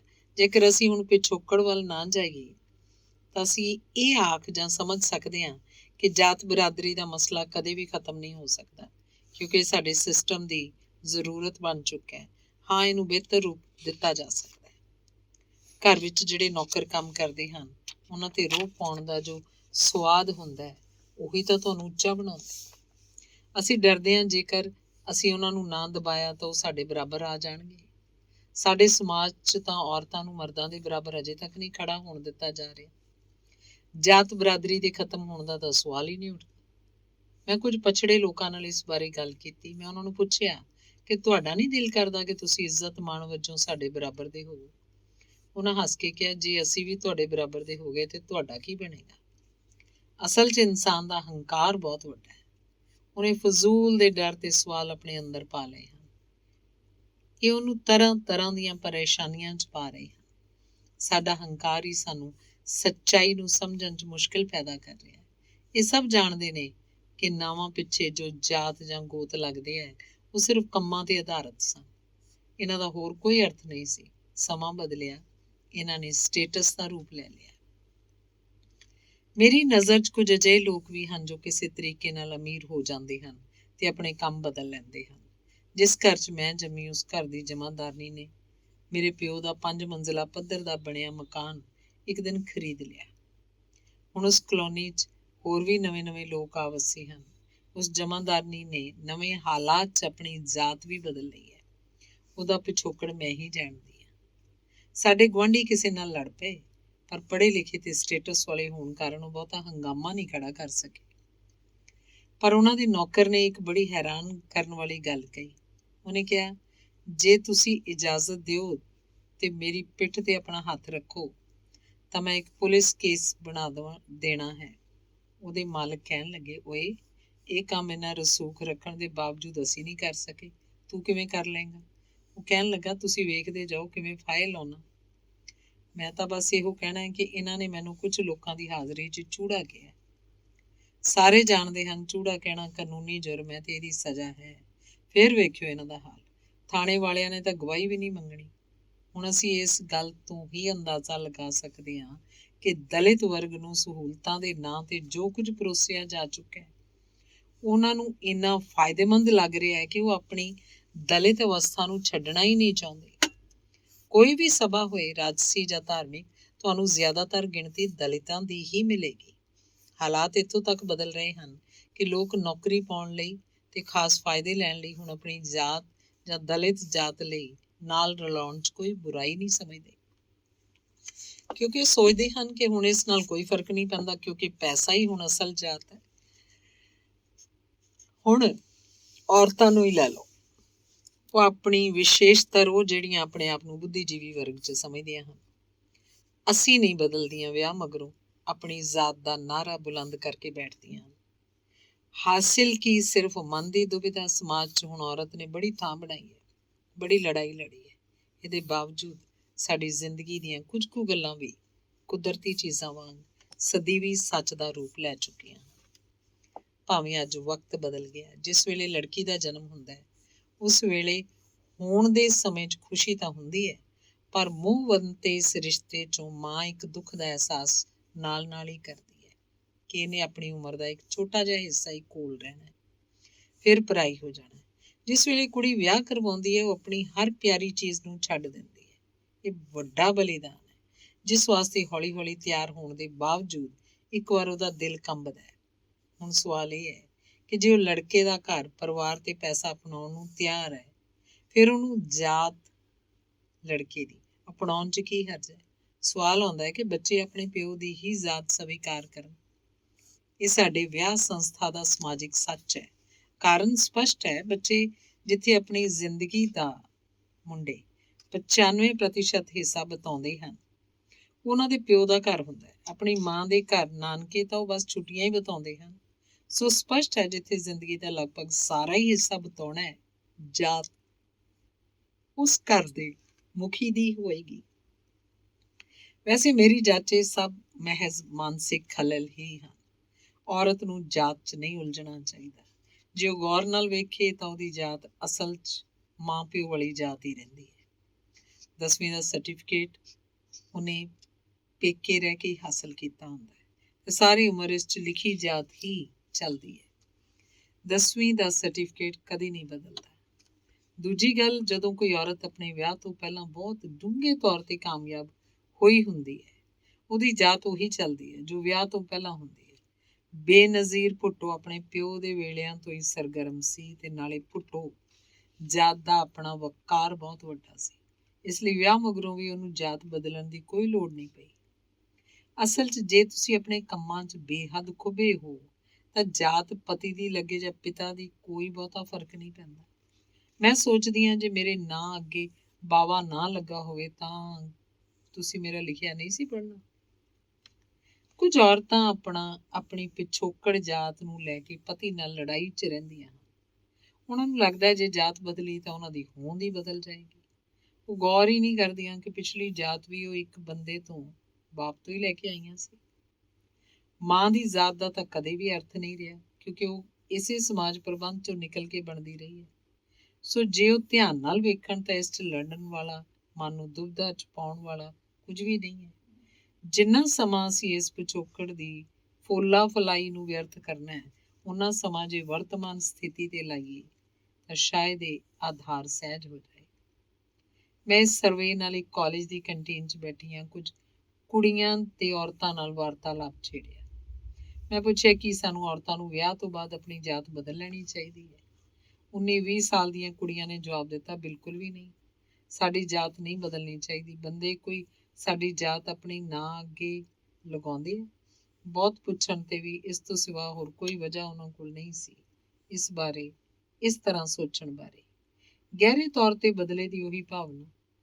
ਲਾਗੇ ਇੱਕ ਚੂੜਾ ਪਾਈ ਕੁੜੀ ਵੀ ਬੈਠੀ ਸੀ। ਸਭ ਕੁਝ ਸੁਣ ਕੇ ਉਹ ਹੱਸ ਪਈ। ਕਹਿਣ ਲੱਗੀ, ਜਿੰਨੀ ਮਰਜ਼ੀ ਬਹਿਸ ਕਰ ਲਓ, ਕੋਈ ਫਾਇਦਾ ਨਹੀਂ। ਇਹ ਵਿਆਹ ਤੋਂ ਪਹਿਲਾਂ ਦੀਆਂ ਕੋਰੀਆਂ ਗੱਲਾਂ ਹਨ। ਬਾਅਦ 'ਚ ਤਾਂ ਇਹ ਸਭ ਦਾ ਖਿਆਲ ਹੀ ਵੀ ਨਹੀਂ ਉੱਗਦਾ। 30-35 ਸਾਲ ਦੀਆਂ ਔਰਤਾਂ ਇਹ ਸਭ ਸੁਣ ਕੇ ਮੇਰੇ ਨਾਲ ਗੁੱਸਾ ਕਰਨ ਲੱਗ ਪਈਆਂ। ਉਹਨਾਂ ਦਾ ਕਹਿਣਾ ਸੀ ਕਿ ਅਸੀਂ ਇਸੇ ਲਈ ਕਿਤਾਬਾਂ ਨਹੀਂ ਪੜ੍ਹਦੀਆਂ, ਦਿਮਾਗ 'ਚ ਐਵੇਂ ਫਜ਼ੂਲ ਗੱਲਾਂ ਵੜ ਜਾਂਦੀਆਂ ਜਿਨ੍ਹਾਂ ਦਾ ਫਾਇਦਾ ਤਾਂ ਹੁੰਦਾ ਨਹੀਂ, ਐਵੇਂ ਜ਼ਿੰਦਗੀ ਖਰਾਬ ਹੋ ਜਾਂਦੀ ਹੈ। ਦੇਖ ਲੈ ਹੁਣ ਤੂੰ ਆਪਣੇ ਆਪ ਨੂੰ ਹੀ ਐਵੇਂ ਨਾਲੇ ਆਪਣਾ ਦਿਮਾਗ ਖਰਾਬ ਕੀਤਾ, ਨਾਲੇ ਸਾਡੇ ਦਿਮਾਗ 'ਚ ਫਜ਼ੂਲ ਦਾ ਖਲਲ ਪਾ ਰਹੀ ਹੈ। ਖੈਰ, ਜੇ ਜ਼ਾਤ ਦੇ ਰੁੱਖ ਨੂੰ ਗੌਰ ਨਾਲ ਤੱਕੀਏ ਤਾਂ ਇਹ ਜ਼ਾਤ ਪਾਤ ਪ੍ਰਬੰਧ ਹੁਣ ਇੰਨਾ ਵੱਡਾ ਹੋ ਚੁੱਕਾ ਹੈ ਕਿ ਇਹਦੀਆਂ ਇੰਨੀਆਂ ਸ਼ਾਖਾਵਾਂ ਨਿਕਲ ਆਈਆਂ ਹਨ ਕਿ ਹੁਣ ਜੜ੍ਹਾਂ ਵੱਲ ਮੁੜਨਾ ਲਗਭਗ ਅਸੰਭਵ ਹੀ ਹੋ ਗਿਆ। ਸੋ ਅਸੀਂ ਲਗਭਗ ਇਹ ਵੀ ਕਹਿ ਸਕਦੇ ਹਾਂ ਕਿ ਮਸਲਾ ਜਾਂ ਵਿੱਤ ਕਦੇ ਵੀ ਨਹੀਂ ਮੁੱਕ ਸਕਦੀ। ਹਾਂ, ਇਹਨੂੰ ਬਿਹਤਰ ਬਣਾਇਆ ਜਾ ਸਕਦਾ ਹੈ ਤਾਂ ਕਿ ਇਹਨੂੰ ਹੋਰ ਫਜ਼ੂਲ ਬਿਮਾਰੀਆਂ ਨਾ ਚੰਬੜਨ। ਵਕਤ ਦੇ ਲਗਭਗ ਹਰ ਦੌਰ 'ਚ ਮਨੁੱਖਾਂ 'ਚ ਉਹ ਮਨੁੱਖ ਵੀ ਰਹੇ ਜਿਨ੍ਹਾਂ ਨੇ ਮਨੁੱਖ ਦੇ ਇਸ ਵਿਭਾਜਨ ਦੀ ਜ਼ੋਰਦਾਰ ਖਿਲਾਫਤ ਕੀਤੀ। ਸਭ ਤੋਂ ਵੱਡੀ ਗੱਲ ਇਹ ਕਿ ਇਹਦੀ ਖਿਲਾਫਤ ਕਰਨ ਵਾਲਿਆਂ 'ਚੋਂ ਸ਼ਕਤੀਸ਼ਾਲੀ ਲੋਕ ਵੀ ਰਹੇ ਜਿਨ੍ਹਾਂ ਨੇ ਪੂਰੇ ਧਰਮਾਂ ਨੂੰ ਜਨਮ ਦਿੱਤਾ। ਫਿਰ ਵੀ ਇਹ ਵਿਤਕਰਾ ਚੱਲਦਾ ਰਿਹਾ ਤੇ ਵੱਧਦਾ ਰਿਹਾ। ਇੱਕ ਪ੍ਰਸ਼ਨ ਉੱਠਦਾ ਹੈ ਕਿ ਇਹ ਕੁਦਰਤ ਦਾ ਹੀ ਕੋਈ ਵਰਤਾਰਾ ਹੈ ਜਿਹਦਾ ਬੀਜ ਉਹਨੇ ਮਨੁੱਖੀ ਸੁਭਾਅ 'ਚ ਸੁੱਟਿਆ ਹੋਇਆ ਹੈ। ਬਾਕੀ ਰੱਬ ਦਾ ਬੜਾ ਸ਼ੁਕਰ ਹੈ ਕਿ ਸਾਹਿਤ ਦੀ ਕੋਈ ਜ਼ਾਤ ਨਹੀਂ, ਭਾਵੇਂ ਸਾਹਿਤਕਾਰ ਦੀ ਹੁੰਦੀ ਹੈ, ਪਰ ਉਹਦੀ ਇਸ ਔਲਾਦ ਨੂੰ ਆਪਣੀ ਆਜ਼ਾਦ ਹੋਂਦ ਲਈ ਕੁਦਰਤ ਦਾ ਸਿਜਦਾ ਕਰਨਾ ਚਾਹੀਦਾ ਹੈ। ਧੰਨਵਾਦ। ਅਗਲਾ ਅੰਗ ਹੈ ਖਿਲਵਾੜ। ਬੇਗਾਨੀ ਧੀ, ਪਰਾਇਆ ਧਨ। ਕਿਸੇ ਹੋਰ ਦੀ ਅਮਾਨਤ, ਬੋਝ, ਇੱਕ ਫਿਕਰ, ਹੋਰ ਵੀ ਕਿੰਨੇ ਨਾਮ ਇੱਕ ਕੁੜੀ ਦੇ ਜੰਮਣ ਨਾਲ ਮਾਂ-ਬਾਪ ਸਮਾਜ ਵੱਲੋਂ ਦਿੱਤੇ ਜਾਂਦੇ ਹਨ। ਮਤਲਬ ਔਰਤ ਦੇ ਜਨਮ ਤੋਂ ਹੀ ਇਕੱਲੀ ਹੋਣ ਲਈ ਪੈਦਾ ਹੋਈ ਹੈ। ਇੱਕ ਰਸਮ ਬਣੀ ਕਿ ਕੁੜੀ ਨੇ ਵਿਆਹ ਕਰਕੇ ਦੂਜੇ ਘਰ ਜਾਣਾ ਹੈ। ਪਰ ਇਹ ਗੱਲ ਤੇ ਰਸਮ ਜੰਮਣ ਤੋਂ ਲੈ ਕੇ ਮਰਨ ਤੱਕ ਆਪਣੀ ਹੀ ਜਨਮਦਾਤਾ ਲਈ ਬੇਗਾਨੀ ਕਿਵੇਂ ਹੋ ਗਈ? ਮਾਂ-ਬਾਪ ਦੇ ਸਾਰੇ ਹੱਕ ਇੱਕ ਮਰਦ ਤੇ ਉਹਦੇ ਪਰਿਵਾਰ ਦੇ ਆਉਣ ਨਾਲ ਖਤਮ ਕਿਵੇਂ ਹੋ ਗਏ? ਇਸ ਸਵਾਲ ਤੇ ਇੱਕ ਹੋਰ ਸਵਾਲ, ਅਸੀਂ ਜੰਮਣ ਤੋਂ ਹੀ ਕਿਹਾ ਹੈ ਕਿ ਕੁੜੀ ਕਿਸੇ ਹੋਰ ਲਈ ਹੈ। ਅਸੀਂ ਉਹਨੂੰ ਪੜ੍ਹਾਉਣਾ, ਲਿਖਾਉਣਾ, ਚੰਗੇ ਸੰਸਕਾਰ ਦੇਣੇ, ਮਰਦ ਲਈ ਨਵੀਂ ਨੁਕੋਰ ਰੱਖਣ ਲਈ ਪੂਰੀ ਸਾਂਭ ਸੰਭਾਲ ਦੇਣੀ ਤਾਂ ਕਿ ਉਹ ਆਪਣਾ ਦੂਜਾ ਘਰ ਸਾਂਭ ਸਕੇ। ਤੇ ਫਿਰ ਕੁੜੀ ਆਪਣੀ ਮਰਜ਼ੀ ਨਾਲ ਵਿਆਹ ਕਰਵਾਉਂਦੀ ਹੈ ਤੇ ਜਾਂ ਉਹ ਘਰੋਂ ਭੱਜ ਜਾਂਦੀ ਹੈ ਤੇ ਉਹ ਅਪਰਾਧੀ ਕਿਵੇਂ ਹੋਈ? ਜਦੋਂ ਅਸੀਂ ਇਹ ਆਖ ਹੀ ਦਿੱਤਾ ਕਿ ਉਹ ਬੇਗਾਨੀ ਹੈ ਤੇ ਉਹਦਾ ਜੀਵਨ ਕਿਸੇ ਮਰਦ ਦੇ ਹੱਥ ਹੈ। ਮੈਂ ਜਦੋਂ ਵੀ ਲੋਕਾਂ ਨਾਲ ਗੱਲ ਕਰਦੀ ਹਾਂ ਕਿ ਕੁੜੀਆਂ ਨੂੰ ਕਿਉਂ ਪੜ੍ਹਾਉਣਾ, ਤੇ ਉਹ ਅੱਜ ਵੀ ਜਵਾਬ ਦਿੰਦੇ ਆ ਕਿ ਪੜ੍ਹ ਲਿਖ ਕੇ ਦੂਜੇ ਘਰ ਵੀ ਜਾਣਾ। ਦੂਜਾ ਘਰ ਦੇ ਦਬਾਅ 'ਚ ਉਹਦੇ ਆਪਣਾ ਜੀਵਨ ਨਾਲ ਖਿਲਵਾੜ ਕਿਉਂ? ਅਗਲਾ ਅੰਗ ਹੈ ਸੂਲੀ ਤੇ ਟੰਗਿਆ ਸੱਚ। ਤਸਲੀਮਾ ਨਸਰੀਨ। ਤਸਲੀਮਾ ਨਸਰੀਨ ਮੇਰੀ ਪਸੰਦੀਦਾ ਲੇਖਿਕਾ ਹੈ। ਮੈਂ ਲਗਭਗ ਉਹਦੀਆਂ ਸਾਰੀਆਂ ਕਿਤਾਬਾਂ ਪੜ੍ਹਦੀ ਹਾਂ। ਮੇਰੇ ਅੰਤਰ ਮਨ ਤੇ ਉਹਦੀ ਲੇਖਣੀ ਦਾ ਡੂੰਘਾ ਪ੍ਰਭਾਵ ਹੈ। ਬੜੇ ਦਿਨ ਪਹਿਲਾਂ ਮੇਰੇ ਹੱਥ ਆਈ ਤਸਲੀਮਾ ਨਸਰੀਨ ਦੀ ਇੱਕ ਕਿਤਾਬ, ਮੇਰੇ ਬਚਪਨ ਦੇ ਦਿਨ, ਜੋ ਮੈਨੂੰ ਉਹਦੇ ਬਚਪਨ 'ਚ ਲੈ ਗਈ। ਇਹ ਉਸਦੀ ਜੀਵਨੀ ਦਾ ਪਹਿਲਾ ਖੰਡ ਸੀ। ਮੇਰੇ ਮਨ 'ਚ ਉਹਦੀ ਅਗਲੀ ਕਹਾਣੀ ਦੀ ਜਗਿਆਸਾ ਪੈਦਾ ਹੋ ਗਈ। ਮੈਂ ਕਈ ਵਾਰ ਸੋਚਦੀ ਕਿ ਤਸਲੀਮਾ ਅਗਾਂਹ ਕਿਉਂ ਨਹੀਂ ਲਿਖਦੀ। ਕਿ ਉਹ ਉਹਨੂੰ ਮਿਲੇ ਫਤਵਿਆਂ ਤੋਂ ਡਰ ਗਈ ਹੈ, ਜਾਂ ਉਹਦੇ ਅਗਲੇ ਜੀਵਨ 'ਚ ਅਜਿਹੇ ਵਰਕੇ ਹਨ ਜਿਨ੍ਹਾਂ ਤੋਂ ਆਪ ਲੁਕਦੀ ਹੈ। ਪਰ ਮੇਰੇ ਸੰਸੇ ਛੇਤੀ ਮੁੱਕ ਗਏ। ਮੇਰੇ ਹੱਥ ਤਸਲੀਮਾ ਦੀ ਜੀਵਨੀ ਦੇ ਬਾਕੀ ਹਿੱਸੇ ਲੱਗ ਗਏ। ਉਹ ਤਾਲ ਹਵਾ, ਦਿਵਿਖੰਡਿਤ ਤੇ ਉਹ ਹਨੇਰ ਦਿਨ, ਇਹ ਸਾਰੇ ਖੰਡ ਹਿੰਦੀ ਵਿੱਚ ਸਨ। ਅਗਲੇ ਕਈ ਮਹੀਨੇ ਮੈਂ ਤੇ ਤਸਲੀਮ ਨਾਲ ਰਹੀ, ਮੂਕ। ਤਸਲੀਮਾ ਨੇ ਆਪਣੀ ਜੀਵਨੀ ਨੂੰ ਬਹੁਤ ਵਿਸਥਾਰ ਦਿੱਤਾ ਹੈ। ਉਹਨੇ ਆਪਣੀ ਜੀਵਨੀ 'ਚ ਆਪਣੇ ਹੋਣ ਦੀ ਅਵਸਥਾ ਨੂੰ ਇੰਝ ਪੇਸ਼ ਕੀਤਾ ਜਿਵੇਂ ਉਹ ਆਤਮਾ ਬਣ ਕੇ ਸਭ ਕੁਝ ਵਾਪਰਦਾ ਦੇਖ ਰਹੀ ਹੋਵੇ। ਆਪਣੇ ਪਰਿਵਾਰ ਦੇ ਹਰ ਮੈਂਬਰ ਦਾ ਜ਼ਿਕਰ ਉਹਨੇ ਕੁਝ ਇੰਝ ਕੀਤਾ ਹੈ ਕਿ ਉਹ ਉਹਨਾਂ ਦੀ ਵੀ ਜੀਵਨੀ ਲੱਗਦੀ ਹੈ। ਆਪਣੇ ਪਿਤਾ ਬਾਰੇ ਦੱਸਦਿਆਂ ਉਹ ਉਹਨਾਂ ਦੇ ਜਨਮ ਤੇ ਪਹੁੰਚ ਗਈ। ਉਹ ਕਿਵੇਂ ਪੈਦਾ ਹੋਏ, ਕਿਵੇਂ ਪਲੇ, ਉਹਨਾਂ ਦੇ ਘਰ ਦੀ ਆਰਥਿਕ ਸਥਿਤੀ ਕੀ ਸੀ। ਇਸ ਤਰ੍ਹਾਂ ਉਹਨੇ ਆਪਣੇ ਨਾਨਕੇ ਪਰਿਵਾਰ ਦੀ ਪੂਰੀ ਤਸਵੀਰ ਪੇਸ਼ ਕੀਤੀ। ਮੈਂ ਉਹਦੇ ਵਿਸਥਾਰ ਤੇ ਉਦੋਂ ਵੀ ਹੈਰਾਨ ਹੋਈ ਜਦੋਂ ਉਹਨੇ ਆਪਣੇ ਨਾਮਕਰਨ ਦੀ ਅਵਸਥਾ ਦਾ ਜ਼ਿਕਰ ਕਰਦਿਆਂ ਦੱਸਿਆ ਕਿ ਕਿਸ ਤਰ੍ਹਾਂ ਸਾਰੇ ਪਰਿਵਾਰਕ ਮੈਂਬਰ ਇਸ ਕਾਰਜ ਲਈ ਬੈਠੇ। ਸਭ ਨੇ ਕੀ ਨਾਂ ਸੁਝਾਏ। ਨਾਂ ਦਾ ਸੁਝਾਅ ਦੇਣ ਵਾਲੇ ਉਹਦਾ ਵੱਡਾ ਭਰਾ ਕੀ ਕਰਦਾ ਰਿਹਾ। ਇੰਨੇ ਬਾਰੀਕ ਵਿਸਥਾਰ ਤੋਂ ਮੈਂ ਇਸ ਗੱਲ ਤੇ ਪਹੁੰਚੀ ਕਿ ਉਹਦੇ ਪਰਿਵਾਰ ਵਿੱਚ ਸ਼ੇਅਰਿੰਗ ਦਾ ਕਨਸੈਪਟ ਬਹੁਤ ਡੂੰਘਾ ਸੀ। ਹਰ ਮੈਂਬਰ ਦਾ ਜ਼ਿਕਰ ਕੁਝ ਇਸ ਤਰ੍ਹਾਂ ਕੀਤਾ ਕਿ ਪਾਠਕ ਪੂਰੀ ਜੀਵਨੀ ਪੜ੍ਹਨ ਦੇ ਦੌਰਾਨ ਉਹਨਾਂ ਕਿਰਦਾਰਾਂ ਨੂੰ ਕਿਤੇ ਨਾ ਕਿਤੇ ਲੱਭਦਾ ਰਹਿੰਦਾ ਹੈ। ਜੀਵਨੀ ਕਿਤੇ ਕਿਤੇ ਜਾ ਕੇ ਕਹਾਣੀ ਦਾ ਰੂਪ ਲੈ ਲੈਂਦੀ ਹੈ, ਜਿਵੇਂ ਮਾਂ ਤੇ ਪਿਤਾ ਦਾ ਸੰਵਾਦ। ਕਿਉਂਕਿ ਜੀਵਨੀ ਤਸਲੀਮਾ ਦੀ ਹੈ, ਇਸ ਲਈ ਦੂਸਰੇ ਕਿਰਦਾਰਾਂ ਦੇ ਆਪਸੀ ਸੰਵਾਦ ਕਹਾਣੀ ਵਾਂਗ ਲੱਗਦੇ ਹਨ। ਕਹਾਣੀ ਵਰਗਾ ਇਹ ਮੋੜ ਉਹਦੀ ਆਤਮ ਕਥਾ ਨੂੰ ਹੋਰ ਵੀ ਦਿਲਚਸਪ ਬਣਾਉਂਦਾ ਹੈ, ਪਾਠਕ ਦੀ ਲਗਾਤਾਰ ਪੜ੍ਹਨ ਦੀ ਇੱਛਾ ਨੂੰ ਜਗਾਈ ਰੱਖਦਾ ਹੈ। ਆਪਣੀ ਆਤਮ ਕਥਾ ਨੂੰ ਤਸਲੀਮਾ ਨੇ 4 ਹਿੱਸਿਆਂ 'ਚ ਪੇਸ਼ ਕੀਤਾ ਹੈ। ਪਹਿਲਾ ਭਾਗ ਹੈ ਮੇਰੇ ਬਚਪਨ ਦੇ ਦਿਨ। ਇਸ ਵਿੱਚ ਇੰਝ ਪ੍ਰਤੀਤ ਹੁੰਦਾ ਹੈ ਕਿ ਤੁਸੀਂ ਨਸਰੀਨ ਦੀ ਨਹੀਂ, ਉਹਦੀ ਮਾਂ ਦੀ ਜੀਵਨੀ ਪੜ੍ਹ ਰਹੇ। ਮਾਂ ਦੇ ਜੀਵਨ ਦੀ ਇੱਕ ਘਟਨਾ ਬੜੇ ਵਿਸਤਾਰ ਪੂਰਵਕ ਤੇ ਭਾਵੁਕ ਤਰੀਕੇ ਦੇ ਨਾਲ ਲਿਖੀ ਹੈ। ਘਰ 'ਚ ਕੰਮ ਕਰਨ ਵਾਲੀਆਂ ਨਾਲ ਉਹ ਕਿੰਝ ਪੇਸ਼ ਆਉਂਦੀ ਸੀ, ਭਿਖਾਰਨਾਂ ਨਾਲ ਉਹਦਾ ਵਤੀਰਾ ਕਿੰਝ ਸੀ। ਬੰਗਲਾਦੇਸ਼ 'ਚ ਜਿਸ ਵੇਲੇ ਅਕਾਲ ਦੀ ਸਥਿਤੀ ਪੈਦਾ ਹੋਈ, ਉਸ ਵੇਲੇ ਚਾਵਲਾਂ ਨੂੰ ਲੈ ਕੇ ਘਰਾਂ 'ਚ ਕਿਸ ਤਰ੍ਹਾਂ ਦੇ ਦਵੰਦ ਹੁੰਦੇ ਸਨ। ਜਲੂਸ 'ਚ ਲੋਕ ਕਿਵੇਂ ਘਰਾਂ 'ਚ ਜਾ ਕੇ ਚਾਵਲ ਇਕੱਠੇ ਕਰਦੇ ਸਨ। ਮਾਂ ਵਾਂਗ ਹੀ ਉਹ ਆਪਣੇ ਅਸਲ ਜੀਵਨ ਦੇ ਬਾਕੀ ਕਿਰਦਾਰਾਂ, ਭਰਾ, ਭੈਣ, ਪਿਤਾ ਤੇ ਜੀਵਨ ਦੇ ਬਰੀਕ ਪਹਿਲੂਆਂ ਨੂੰ ਦਿਖਾਇਆ। ਉਹਨਾਂ ਦੇ ਹਨੇਰੇ ਪਹਿਲੂਆਂ ਨੂੰ ਵੀ ਲੁਕਾਇਆ ਨਹੀਂ। ਹਰ ਪਰਿਵਾਰਕ ਮੈਂਬਰ ਬਾਰੇ ਇੰਨੇ ਵਿਸਥਾਰ ਤੇ ਦਲੇਰੀ ਨਾਲ ਲਿਖਣਾ ਸੌਖਾ ਨਹੀਂ, ਕਿਉਂਕਿ ਉਹ ਸਾਰੇ ਕਿਰਦਾਰ ਉਹਦੇ ਜੀਵਨ 'ਚ ਮੌਜੂਦ ਹਨ ਤੇ ਉਹਨਾਂ ਨੂੰ ਜਵਾਬਦੇਹ ਵੀ ਹੈ। ਆਪਣੇ ਬਾਰੇ ਲਿਖਣਾ ਸ਼ਾਇਦ ਕੁਝ ਹੱਦ ਤੱਕ ਸੌਖਾ ਹੁੰਦਾ ਹੈ, ਪਰ ਉਹਨਾਂ ਦੂਸਰਿਆਂ ਬਾਰੇ ਨਹੀਂ ਜਿਹੜੇ ਤੁਹਾਡੇ ਨਾਲ ਮੌਜੂਦ ਹੋਣ, ਖਾਸ ਤੌਰ ਤੇ ਉਹਨਾਂ ਦੇ ਹਨੇਰਿਆਂ ਬਾਰੇ। ਆਖਿਰ ਉਹਨਾਂ ਨੇ ਜਵਾਬ ਵੀ ਦੇਣਾ ਹੁੰਦਾ ਤੇ ਉਹਨਾਂ ਨਾਲ ਸਮਾਜ 'ਚ ਵਿਚਰਨਾ ਵੀ। ਕੁਝ ਕੁ ਘਟਨਾਵਾਂ ਬਾਰੇ ਬਹੁਤ ਬੇਖੌਫ ਹੋ ਕੇ ਲਿਖਿਆ, ਜਿਵੇਂ ਆਪਣੀ ਮਾਂ ਦਾ ਆਪਣੇ ਪਤੀ ਯਾਨੀ ਕਿ ਆਪਣੇ ਪਿਤਾ ਨੂੰ ਬਿਸਤਰ 'ਚ ਦੂਸਰੀ ਔਰਤ ਨਾਲ ਰੰਗੇ ਹੱਥੀਂ ਫੜਨਾ। ਆਪਣੇ ਪਿਤਾ ਦੇ ਕਾਮੁਕ ਕਿਰਦਾਰ ਦਾ ਚਿਤਰਨ ਕਰਦਿਆਂ ਇਹ ਲਿਖਣਾ ਕਿ ਕਿਸ਼ੋਰੀ ਹੋਵੇ ਜਾਂ ਅਧੇੜ ਉਮਰ, ਕਿਸੇ ਔਰਤ ਨੂੰ ਵੇਖ ਕੇ ਹੀ ਉਹਨਾਂ ਦਾ ਸਖਤ ਡੰਡਾ ਪਤਲੂਨ ਫੜ ਕੇ ਬਾਹਰ ਨਿਕਲਣ ਨੂੰ ਹੁੰਦਾ ਸੀ। ਜੀਵਨੀ ਪਾਠਕ ਨੂੰ ਡੂੰਘੇ ਜੋੜਨ ਦੀ ਸਮਰੱਥਾ ਰੱਖਦੀ ਹੈ। ਪਾਠਕ ਘਟਨਾਵਾਂ ਦੇ ਨਾਲ-ਨਾਲ ਤੁਰਨਾ ਸ਼ੁਰੂ ਕਰ ਦਿੰਦਾ ਹੈ। ਹਰ ਘਟਨਾ ਨੂੰ ਵਿਸਥਾਰਪੂਰਵਕ ਜਾਣਨ ਦੀ ਇੱਛਾ ਬਣਨ ਲੱਗਦੀ ਹੈ। ਜਿਸ ਵੇਲੇ ਉਹਦੀ ਮਾਂ ਨੇ ਆਪਣੇ ਪਤੀ ਨੂੰ ਦੂਸਰੀ ਔਰਤ ਨਾਲ ਫੜਿਆ ਹੋਏਗਾ, ਉਸ ਵੇਲੇ ਉਹਦੀ ਮਾਂ ਦੀ ਮਾਨਸਿਕਤਾ ਮੁਤਾਬਕ ਬਹੁਤ ਜ਼ੋਰਦਾਰ ਹੰਗਾਮਾ ਹੋਇਆ ਹੋਏਗਾ, ਪਰ ਇਹਦਾ ਜ਼ਿਕਰ ਨਹੀਂ ਹੈ।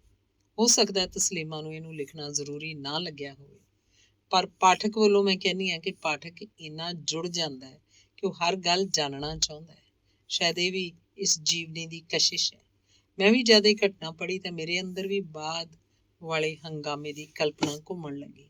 ਮੈਂ ਸੋਚਣ ਲੱਗੀ ਇਸ ਘਟਨਾ ਤੋਂ ਬਾਅਦ ਉਹਨਾਂ ਦਾ ਜੀਵਨ ਬਦਲ ਗਿਆ ਹੋਏਗਾ। ਉਹਦਾ ਪਿਤਾ ਉਹਦੀ ਮਾਂ ਨਾਲ ਕਦੇ ਅੱਖ ਮਿਲਾ ਸਕਿਆ ਹੀ ਹੋਏਗਾ ਜਾਂ ਨਹੀਂ। ਤਸਲੀਮਾ ਦੇ ਮਨ ਉੱਤੇ ਇਸ ਗੱਲ ਦਾ ਅਸਰ ਇਸ ਤਰ੍ਹਾਂ ਹੋਇਆ ਹੋਏਗਾ ਜਾਂ ਉਸ ਤਰ੍ਹਾਂ। ਮੁਸਲਮਾਨ ਪੀਰਾਂ ਬਾਰੇ ਸੁਣਿਆ ਤੇ ਬਹੁਤ ਸੀ, ਪਰ ਤਸਲੀਮਾ ਦੀ ਜੀਵਨੀ 'ਚ ਉਹਨਾਂ ਪੀਰਾਂ ਬਾਰੇ ਲੋਕਾਂ 'ਚ ਫੈਲੇ ਡੂੰਘੇ ਅੰਧ ਵਿਸ਼ਵਾਸਾਂ ਨੂੰ ਜਾਣ ਕੇ ਮੈਂ ਬਹੁਤ ਹੈਰਾਨ ਹੋਈ। ਇੱਥੋਂ ਤੱਕ ਅੰਧ ਵਿਸ਼ਵਾਸ ਫੈਲੇ ਹੋਏ ਸਨ ਕਿ ਔਰਤਾਂ ਇਹਨਾਂ ਪੀਰਾਂ ਦਾ ਥੁੱਕ ਲੈ ਕੇ ਆਪਣੇ ਸਿਰ ਤੇ ਮਲਦੀਆਂ ਸਨ। ਪੀਰਾਂ ਨੇ ਧਾਰਨਾ ਫੈਲਾਈ ਸੀ ਕਿ ਇਸ ਨਾਲ ਪਾਪਾਂ ਤੋਂ ਮੁਕਤੀ ਮਿਲਦੀ ਹੈ। ਤਸਲੀਮਾ ਦੀ ਮਾਂ ਨੇ ਵੀ ਬਹੁਤ ਕੋਸ਼ਿਸ਼ ਕੀਤੀ ਕਿ ਉਹ ਇਸੇ ਰਾਹ ਤੁਰੇ। ਉਹ ਇਹਨੂੰ ਰੱਬ ਦਾ ਰਾਹ ਸਮਝਦੀ ਸੀ, ਪਰ ਤਸਲੀਮਾ ਸ਼ੁਰੂ ਤੋਂ ਹੀ ਵੱਖਰੀ ਸੀ। ਉਹਨੂੰ ਇਹਨਾਂ ਪਖੰਡਾਂ 'ਚ ਰੱਬ ਦਾ ਰਾਹ ਨਹੀਂ ਨਜ਼ਰ ਆਇਆ ਤੇ ਉਹ ਆਪਣੇ ਰਾਹ ਤੁਰਦੀ ਰਹੀ। ਤਸਲੀਮਾ ਆਪਣੇ ਪਿਤਾ ਦੇ ਕਿਰਦਾਰ ਬਾਰੇ ਹੋਰ ਗੱਲਾਂ ਦੱਸਦੀ ਹੋਈ ਬਿਆਨ ਕਰਦੀ ਹੈ ਕਿ ਬਚਪਨ 'ਚ ਆਪਣੇ ਪਿਤਾ ਨਾਲ ਉਹਦੇ ਸਬੰਧ ਵਧੀਆ ਨਹੀਂ ਰਹੇ, ਭਾਵੇਂ ਕਿ ਉਹਦੇ ਪਿਤਾ ਉਸ ਨਾਲ ਵਿਤਕਰੇ ਵਾਲੀ ਭਾਵਨਾ ਨਹੀਂ ਸੀ ਰੱਖਦੇ ਤੇ ਉਹਦੀ ਹਰ ਲੋੜ ਵੀ ਪੂਰੀ ਕਰਦੇ ਸੀ। ਅਸਲ 'ਚ ਉਹਦੇ ਪਿਤਾ ਦੀ ਰੋਹ ਪਾਉਣ ਵਾਲੀ ਤਬੀਅਤ ਉਹਨਾਂ ਨੂੰ ਨਾਪਸੰਦ ਸੀ। ਸੁਤੰਤਰਤਾ ਉਹਦਾ ਕੁਦਰਤੀ ਸੁਭਾਅ ਸੀ। ਪਿਤਾ ਦੇ ਸਾਰੇ ਸੁਭਾਅ ਦੇ ਬਾਵਜੂਦ ਉਹ ਇਹ ਇਨਸਾਫ ਕਰਦੀ ਹੈ ਕਿ ਉਹਦੇ ਇਸ ਸਖਤ ਵਤੀਰੇ ਕਾਰਨ ਹੀ ਉਹ ਡਾਕਟਰ ਬਣੀ। ਅੱਲੜ ਉਮਰੇ ਕੁੜੀਆਂ ਹਾਣ ਦੇ ਮੁੰਡਿਆਂ ਵੱਲ ਖਿੱਚੀਆਂ ਜਾਂਦੀਆਂ ਹਨ, ਪਰ ਤਸਲੀਮਾ ਨੇ ਇਸ ਖਿੱਚ ਨੂੰ ਮਹਿਸੂਸ ਨਹੀਂ ਕੀਤਾ। ਇਸ ਉਮਰ 'ਚ ਉਹਦੀ ਦੋਸਤੀ ਹਮ ਉਮਰ ਕੁੜੀਆਂ ਨਾਲ ਹੀ ਰਹੀ। ਉਹਦੀ ਜੀਵਨੀ ਪੜ੍ਹ ਕੇ ਮਹਿਸੂਸ ਹੁੰਦਾ ਹੈ ਕਿ ਉਹ ਜੋ ਵੀ ਅੱਜ ਹੈ, ਉਹਦਾ ਮੁੱਢ ਉਹਦੇ ਬਚਪਨ 'ਚ ਹੀ ਵੱਜ ਗਿਆ ਸੀ। ਇੱਕ ਕਿਰਦਾਰ ਮੁਬਸ਼ਿਰਾ ਦੀ ਮੌਤ ਦੇ ਜ਼ਰੀਏ ਤਸਲੀਮਾ ਨੇ ਪੀਰਾਂ ਤੇ ਔਰਤਾਂ ਵਿਚਕਾਰ ਖੇਡੀ ਜਾਂਦੀ ਖੇਡ ਦਾ ਬੜਾ ਮਾਰਮਿਕ ਚਿਤਰਨ ਕੀਤਾ ਹੈ। ਬੜੀਆਂ ਕੁੰਡੀਆਂ ਖੋਲੀਆਂ ਨੇ। ਹਾਂ, ਨਸੀਹਤ ਵਾਲੇ ਕਮਰੇ 'ਚ ਨਸੀਹਤਾਂ ਕੀ ਤੇ ਕਿਵੇਂ ਦਿੱਤੀਆਂ ਜਾਂਦੀਆਂ ਨੇ, ਇਸ ਬਾਰੇ ਖੁੱਭ ਕੇ ਜ਼ਿਕਰ ਨਹੀਂ ਕੀਤਾ। 16 ਸਾਲ ਦੀ ਇੱਕ ਕੁੜੀ ਜੋ ਉਸੇ ਜਗ੍ਹਾ ਤੇ ਗਰਭਵਤੀ ਹੁੰਦੀ ਹੈ, ਕਿਵੇਂ ਪੀਰਾਂ ਦੁਆਰਾ ਆਪਣੀ ਕਰਤੂਤ ਢੱਕਣ ਲਈ ਲੋਕਾਂ ਨੂੰ ਭੁਲੇਖਾ ਪਾਉਂਦੇ ਦਿਖਾਇਆ। ਤਰ੍ਹਾਂ ਤਰ੍ਹਾਂ ਦੇ ਮੰਤਰ ਫੂਕੇ ਜਾਂਦੇ ਹਨ, ਭੂਤ ਪ੍ਰੇਤ ਹੋਣ ਦਾ ਕਰਮ ਕਾਂਡ ਰਚਾਇਆ ਜਾਂਦਾ ਹੈ, ਪਰੰਤੂ ਉਹ ਜੋ ਡਾਕਟਰ ਹੈ ਬੁਲਾਉਂਦੀ ਹੈ ਤਾਂ ਉਹ ਖੁਲਾਸਾ ਕਰਦਾ ਹੈ ਕਿ ਉਹ ਗਰਭਵਤੀ ਸੀ। ਪਰ ਨਪੁੰਸਕ ਮਾਨਸਿਕਤਾ ਦਾ ਧਰਮੀ ਲੋਕਾਂ 'ਚ ਇੰਨਾ ਡੂੰਘਾ ਸੰਚਾਰ ਹੈ ਕਿ ਗੱਲ ਪਰਿਵਾਰਕ ਰਾਜ ਵਾਂਗ ਹੀ ਦਫਨ ਹੋ ਜਾਂਦੀ ਹੈ। ਤਸਲੀਮਾ ਤੇ ਉਸਦਾ ਭਰਾ ਇੱਕ ਵਾਰ ਆਪਣੀ ਮਾਂ ਤੇ ਚਾਚੇ ਨੂੰ ਹਨੇਰੇ ਕਮਰੇ 'ਚ ਇਕੱਲਿਆਂ ਵੇਖ ਲੈਂਦੇ ਹਨ, ਪਰ ਤਸਲੀਮਾ ਆਪਣੀ ਮਾਂ ਦੇ ਸਬੰਧ ਬਾਰੇ ਕੁਝ ਹੋਰ ਨਹੀਂ ਕਹਿੰਦੀ। ਸ਼ਾਇਦ ਮਾਂ ਧੀ ਦੇ ਸਬੰਧਾਂ ਵਿਚਲੀ ਗਹਿਰੀ ਭਾਵੁਕਤਾ ਕਾਰਨ। ਜੀਵਨੀ ਦਾ ਦੂਸਰਾ ਭਾਗ ਹੈ ਉਤਾਲ ਹਵਾ। ਇਸ ਸਮੇਂ 'ਚ ਉਹਦੇ ਨਾਲ ਉਹਦੇ ਭੈਣ ਭਰਾ ਵੀ ਵੱਡੇ ਹੋ ਰਹੇ ਹਨ। ਪੜ੍ਹਦਿਆਂ ਪੜ੍ਹਦਿਆਂ ਉਹਦੇ ਅੰਦਰ ਕਵਿਤਾ ਪਨਪਣੀ ਸ਼ੁਰੂ ਹੋ ਜਾਂਦੀ ਹੈ। ਉਹਦਾ ਭਰਾ ਉਹਦੀ ਕਵਿਤਾ ਇੱਕ ਰਸਾਲੇ ਨੂੰ ਭੇਜਦਾ ਹੈ। ਸਾਹਿਤ ਦੇ ਰਸਤੇ ਤੇ ਉਹਦਾ ਪਹਿਲਾ ਕਦਮ ਬਣ ਜਾਂਦਾ ਹੈ।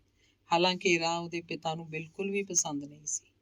ਉਹ ਸੋਚਦੇ ਸਨ ਉਹਦੇ ਡਾਕਟਰ ਬਣਨ ਦੇ ਰਾਹ 'ਚ ਰੋੜਾ ਬਣ ਸਕਦਾ ਹੈ, ਪਰ ਸਖਤ ਰੋਕਾਂ ਦੇ ਬਾਵਜੂਦ ਵੀ ਉਹ ਸਾਹਿਤ ਦੇ ਰਸਤੇ ਤੁਰਦੀ ਰਹੀ।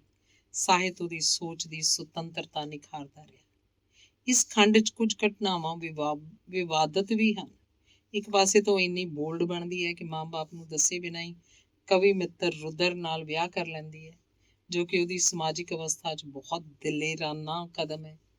ਦੂਜੇ ਪਾਸੇ ਜਦ ਉਹਦੀ ਮਾਂ ਬਿਮਾਰ ਹੁੰਦੀ ਹੈ ਤੇ ਬਿਮਾਰੀ ਵਿੱਚ ਜੋ ਲੋੜੀਂਦੀ ਖੁਰਾਕ ਉਹਨੂੰ ਚਾਹੀਦੀ ਹੈ, ਉਹਦਾ ਪਿਤਾ ਉਹਨੂੰ ਨਹੀਂ ਦਿੰਦਾ, ਬਲਕਿ ਉਸ ਨਾਲ ਜ਼ਿਆਦਤੀ ਕਰਦਾ ਹੈ। ਇਸ ਸਥਿਤੀ 'ਚ ਉਹ ਇਹਦੇ ਵਿਰੋਧ 'ਚ ਕੁਝ ਵੀ ਨਹੀਂ ਕਰਦੀ, ਜਾਂ ਇਸ ਸਾਰੀ ਘਟਨਾ 'ਚ ਕੁਝ ਅਜਿਹਾ ਹੈ ਜੋ ਨਸਰੀਨ ਸਪਸ਼ਟ ਨਹੀਂ ਕਰ ਸਕੀ। ਇਹ ਵਿਹਾਰ ਉਹਦੀ ਬੋਲਡਨੈਸ ਤੇ ਪ੍ਰਸ਼ਨ ਚਿੰਨ੍ਹ ਲਗਾਉਂਦਾ ਹੈ। ਉਤਾਲ ਹਵਾ 'ਚ ਜਿਵੇਂ ਜਿਵੇਂ ਨਸਰੀਨ ਆਪਣੇ ਪਰਿਵਾਰ ਨਾਲ ਪਾਠਕ ਨੂੰ ਡੂੰਘਾ ਜੋੜਦੀ ਹੈ, ਉਵੇਂ ਦਿਵ ਖੰਡਿਤ ਤੀਸਰਾ ਭਾਗ 'ਚ ਆਪਣੇ ਦੋਸਤਾਂ ਤੇ ਮਰੀਜ਼ਾਂ ਨਾਲ ਜੋੜਦੀ ਹੈ। ਉੱਥੋਂ ਦੇ ਸਰਕਾਰੀ ਹਸਪਤਾਲਾਂ ਦੀ ਦਿਲ ਕੰਬਾਊ ਤਸਵੀਰ ਵੀ ਇਸੇ ਭਾਗ 'ਚ ਪਾਠਕਾਂ ਦੀਆਂ ਅੱਖਾਂ ਸਾਹਮਣੇ ਆਉਂਦੀ ਹੈ। ਤਸਲੀਮਾ ਵਾਂਗ ਹੀ ਉਹਦੀਆਂ ਸਹੇਲੀਆਂ ਵੀ ਖੁੱਲ੍ਹੇ ਸੁਭਾਅ ਦੀਆਂ ਸਨ। ਉਹਨਾਂ ਦਰਮਿਆਨ ਲਗਭਗ ਸਭ ਤਰ੍ਹਾਂ ਦੀਆਂ ਗੱਲਾਂ ਸਾਂਝੀਆਂ ਹੋ ਜਾਂਦੀਆਂ ਸਨ। ਮੁਸਲਮਾਨ ਔਰਤਾਂ ਵਾਸਤੇ ਸੈਕਸ ਬਾਰੇ ਗੱਲਬਾਤ ਕਰਨਾ, ਪਰ ਇਸ ਵਰਜਣਾ ਦੇ ਬਾਵਜੂਦ ਆਪਣੀਆਂ ਸਹੇਲੀਆਂ ਨਾਲ ਇਸ ਸਭ ਬਾਰੇ ਗੱਲਬਾਤ ਕਰਦੀ ਹੈ। ਉਹ ਦੱਸਦੀ ਹੈ ਕਿ ਕਈਆਂ ਨੂੰ ਕਦੀ ਵੀ ਸੰਤੁਸ਼ਟੀ ਨਹੀਂ ਪਹੁੰਚੀ। ਉਹਦੇ ਮਰਦ ਨੂੰ ਸਿਰਫ ਆਪਣੀ ਸੰਤੁਸ਼ਟੀ ਦੀ ਫਿਕਰ ਹੁੰਦੀ ਸੀ। ਇਹ ਜਾਣ ਕੇ ਤਸਲੀਮਾ ਹੈਰਾਨ ਵੀ ਹੁੰਦੀ ਹੈ ਤੇ ਉਹਨੂੰ ਆਪਣੀ ਸਹੇਲੀ ਤੇ ਤਰਸ ਵੀ ਆਉਂਦਾ ਹੈ ਕਿ ਉਹ ਇਨਸਾਨ ਹੋ ਕੇ ਵੀ ਕਾਮ ਦੇ ਇਸ ਕੁਦਰਤੀ ਅਧਿਕਾਰ ਤੋਂ ਕਿੰਜ ਵੰਚਿਤ ਹੈ। ਫਿਰ ਉਹ ਇਸ ਆਧਾਰ ਤੇ ਖੋਜਬੀਨ ਸ਼ੁਰੂ ਕਰਦੀ ਹੈ। ਉਹਨੂੰ ਪਤਾ ਲੱਗਦਾ ਹੈ ਕਿ ਬਹੁਤੀਆਂ ਮੁਸਲਮਾਨ ਔਰਤਾਂ ਇੰਜ ਦਾ ਹੀ ਜੀਵਨ ਜਿਉਂਦੀਆਂ ਹਨ। ਦਿਵ ਖੰਡਿਤ ਆਤਮ ਕਥਾ ਦਾ ਤੀਸਰਾ ਭਾਗ ਹੈ। ਇਸ ਵਿੱਚ ਉਹ ਆਪਣੀ ਇੱਕ ਖਾਸ ਕਵਿਤਾ ਦਾ ਜ਼ਿਕਰ ਕਰਦੀ ਹੈ, ਨਿਯਤੀ। ਇਸ ਕਵਿਤਾ ਕਰਕੇ ਉਹਦੀ ਕਿਤਾਬ ਨੂੰ ਨਖਿੱਧ ਘੋਸ਼ਿਤ ਕੀਤਾ ਗਿਆ। ਘੋਸ਼ਿਤ ਕਰਨ ਦੀਆਂ ਸਰਕਾਰੀ ਕੋਸ਼ਿਸ਼ਾਂ ਵੀ ਹੋਈਆਂ। ਆਰੋਪ ਸੀ ਇਹ ਕਵਿਤਾ ਅਸ਼ਲੀਲ ਹੈ। ਉਹ ਦੱਸਦੀ ਹੈ ਕਿ ਇਸ ਕਾਵਿ ਸੰਗ੍ਰਹਿ ਦੀਆਂ ਸਾਰੀਆਂ ਕਵਿਤਾਵਾਂ ਉਹਨੇ ਉਸ ਦੌਰ 'ਚ ਲਿਖੀਆਂ ਜਦ ਉਹਦਾ ਰੁਦਰ ਦੇ ਨਾਲ ਰਿਸ਼ਤਾ ਟੁੱਟਣ ਦੇ ਕੰਢੇ ਸੀ। ਨਿਯਤੀ ਕਵਿਤਾ ਵੀ ਰੁਦਰ ਦੀ ਇਸੇ ਹਰਕਤ ਤੇ ਲਿਖੀ ਸੀ। ਹਰ ਰਾਤ आकर मेरे बिस्तर पर लेट जाता है एक नपुंसक मर्द, आंखें अधर नितंब पागलों की तरह चूमते चूमते अपनी दोनों मुट्ठियों में भर लेता है, मुंह में भरकर मारे प्यास के जाग उठता है मेरा रोम रोम। प्रकाशक ने उन्हें बुला के कहा कि अपने बारे मुंह में भरकर चूसता रहता वाली लाइनें निकाल दे। तस्लीमा ने पूछा क्यों? उन्हें कहा क्योंकि ਮੂੰਹ ਮੇਂ ਭਰ ਕਰ ਚੂਸਦਾ ਇਹ ਮਾਮਲਾ ਅਸ਼ਲੀਲ ਹੈ। ਅੱਗੋਂ ਜ਼ਿਕਰ ਕਰਦਿਆਂ ਤਸਲੀਮਾ ਲਿਖਦੀ ਹੈ ਕਿ ਇਹ ਪ੍ਰਕਾਸ਼ਕ ਜੋ ਧੋਖੇ ਤੇ ਤਾਕਤ ਨਾਲ ਮੈਨੂੰ ਸ਼ੀਲਤਾ ਸਿਖਾ ਰਿਹਾ ਹੈ, ਮੈਨੂੰ ਇਸ ਲਾਈਨ ਨੂੰ ਕੱਢ ਦੇਣ ਦਾ ਕੋਈ ਕਾਰਨ ਸਮਝ 'ਚ ਨਹੀਂ ਆਉਂਦਾ। ਪਿਆਸ ਦੇ ਮਾਰੇ ਰੋਮ ਰੋਮ ਦੇ ਕੰਬਣ ਦਾ ਵਿਵਰਨ ਦੇਣ ਦੇ ਲਈ ਇਹ ਲਾਈਨ ਜ਼ਰੂਰੀ ਹੈ। ਇਹ ਮੇਰਾ ਖਿਆਲ ਹੈ, ਪਰ ਮੇਰਾ ਇਹ ਖਿਆਲ ਬਹੁਤ ਸਾਰੇ ਮਰਦ ਦੋਸਤਾਂ ਨੂੰ ਪਸੰਦ ਨਹੀਂ ਹੈ। ਹਾਲਾਂਕਿ ਇਹੋ ਮਰਦ ਕਦੇ ਵੀ ਕਿਸੇ ਵੀ ਹਸੀਨ ਔਰਤ ਨਾਲ ਇਹੋ ਕੁਝ ਕਰਦੇ ਹੈ। ਡਾਕਟਰ ਹੋਣ ਨੇ ਉਹਨੂੰ ਆਰਥਿਕ ਤੌਰ ਤੇ ਮਜ਼ਬੂਤ ਕੀਤਾ ਤੇ ਸਾਹਿਤਕਾਰ ਹੋਣ ਨੇ ਸੋਚ ਪੱਖੋਂ ਇਸੇ ਤਾਕਤ ਦੇ ਬਲਬੂਤੇ ਉੱਤੇ ਉਹ ਇਕੱਲਿਆਂ ਰਹੀ। ਜਦ ਉਹ ਕਾਮ ਪੱਖੀ ਸੋਚ ਬਾਰੇ ਪੂਰੀ ਤਰ੍ਹਾਂ ਸਪਸ਼ਟ ਹੋਈ ਤਾਂ ਉਹਨੇ ਆਪਣੀ ਮਾਂ ਦੀ ਘਰ 'ਚ ਹਾਜ਼ਰੀ ਹੋਣ ਦੇ ਬਾਵਜੂਦ ਆਪਣੀ ਇਸ ਇੱਛਾ ਨੂੰ ਪੂਰੀ ਤਰ੍ਹਾਂ ਮਾਣਿਆ ਤੇ ਪੂਰਾ ਕੀਤਾ। ਤਸਲੀਮਾ ਨੇ ਇਸ ਗੱਲ ਨੂੰ ਸਵੀਕਾਰ ਕੀਤਾ ਤੇ ਲਿਖਿਆ ਕਿ ਉਹਦੇ ਅਸਲ ਵਿਕਾਸ ਦੀ ਅਵਸਥਾ ਹੀ ਹੋ ਸਕਦੀ ਹੈ, ਮਹਿਜ਼ ਸਨਸਨੀ ਫੈਲਾਉਣ ਦੀ ਨਹੀਂ। 45 ਸਾਲ ਦੀ ਤਸਲੀਮਾ ਦਾ ਆਪਣੀ ਆਤਮ ਕਥਾ 'ਚ ਸੱਚ ਸਵੀਕਾਰ ਕਰ ਲੈਣਾ ਸੱਚਮੁੱਚ ਹੈਰਾਨੀਜਨਕ ਲੱਗਦਾ ਹੈ। ਲੱਜਾ ਉਹ ਨਾਵਲ ਹੈ ਜਿਸ ਕਾਰਨ ਤਸਲੀਮਾ ਜਾਣੀ ਜਾਂਦੀ ਹੈ। ਇਸ ਨਾਵਲ ਨੇ ਉਹਦੀ ਜੀਵਨ ਦਿਸ਼ਾ ਸਾਰੀ ਦੀ ਸਾਰੀ ਮੋੜ ਦਿੱਤੀ। ਹਿੰਦੂਆਂ ਦੇ ਹੱਕ ਵਿੱਚ ਲਿਖਣਾ ਉਸ ਲਈ ਬਹੁਤ ਘਾਤਕ ਸਿੱਧ ਹੋਇਆ। ਭਾਵੇਂ ਕਿ ਸਾਹਿਤਿਕ ਜਗਤ 'ਚ ਉਹਦਾ ਨਾਂ ਸਿਖਰ ਤੇ ਪਹੁੰਚ ਗਿਆ, ਪਰ ਸਾਰਾ ਮੁਸਲਿਮ ਸੰਪਰਦਾਇ ਉਹਦੇ ਵਿਰੁੱਧ ਖੜਾ ਹੋ ਗਿਆ। ਉਹ ਹਨੇਰੇ ਦਿਨ ਉਹਦੀ ਆਤਮ ਕਥਾ ਦਾ ਚੌਥਾ ਭਾਗ ਇਸ ਸਾਰੀ ਅਵਸਥਾ ਦੀ ਵਿਸਤਾਰਤ ਜਾਣਕਾਰੀ ਦਿੰਦਾ ਹੈ। ਕਿਹੜੀਆਂ ਜ਼ਿਆਦਤੀਆਂ ਉਸ ਨਾਲ ਹੋਈਆਂ, ਜਿਹੜੀਆਂ ਸਮਾਜ ਵੱਲੋਂ, ਸਾਹਿਤਕਾਰਾਂ ਵੱਲੋਂ, ਕੱਟੜਵਾਦੀਆਂ ਵੱਲੋਂ ਉਸ ਨਾਲ ਹੋਈਆਂ। ਕਿੰਜ ਥਾਂ ਉਸ ਨੂੰ ਲੁਕਣਾ ਪਿਆ। ਇਸ ਕਾਲੇ ਸਮੇਂ 'ਚ ਬਹੁਤ ਸਾਰੀਆਂ ਔਰਤਾਂ ਨੇ ਉਹਦਾ ਸਾਥ ਦਿੱਤਾ, ਜਿਨ੍ਹਾਂ ਦਾ ਜ਼ਿਕਰ ਉਹਨੇ ਗ ਕਰਕੇ ਦਿੱਤਾ ਹੈ। ਇੰਜ ਕਰਕੇ ਉਹਨੇ ਆਪਣੀ ਕਮਿਟਮੈਂਟ ਵੀ ਨਿਭਾਈ ਤੇ ਸੁਚੇਤਤਾ ਵੀ ਦਿਖਾਈ। ਨਸਰੀਨ ਲਿਖਦੀ ਹੈ ਕਿ ਉਹ ਇਹਨਾਂ ਔਰਤਾਂ ਨੂੰ ਕਦੇ ਵੀ ਨਹੀਂ ਭੁੱਲ ਸਕਦੀ। ਫੋਕੇ ਆਦਰਸ਼ਵਾਦ ਤੋਂ ਬਾਹਰ ਖੜੀ ਨਸਰੀਨ ਸੱਚੀ ਭਾਵੁਕਤਾ ਨੂੰ ਜਿਉਣਾ ਜਾਣਦੀ ਹੈ। ਤਸਲੀਮਾ ਨੇ ਅਖਬਾਰ 'ਚ ਛਪੀਆਂ ਟਿੱਪਣੀਆਂ ਹੂ ਬਹੂ ਛਾਪੀਆਂ ਹਨ, ਭਾਵੇਂ ਉਹਦੇ ਹੱਕ 'ਚ ਸਨ ਜਾਂ ਉਹਦੇ ਖਿਲਾਫ।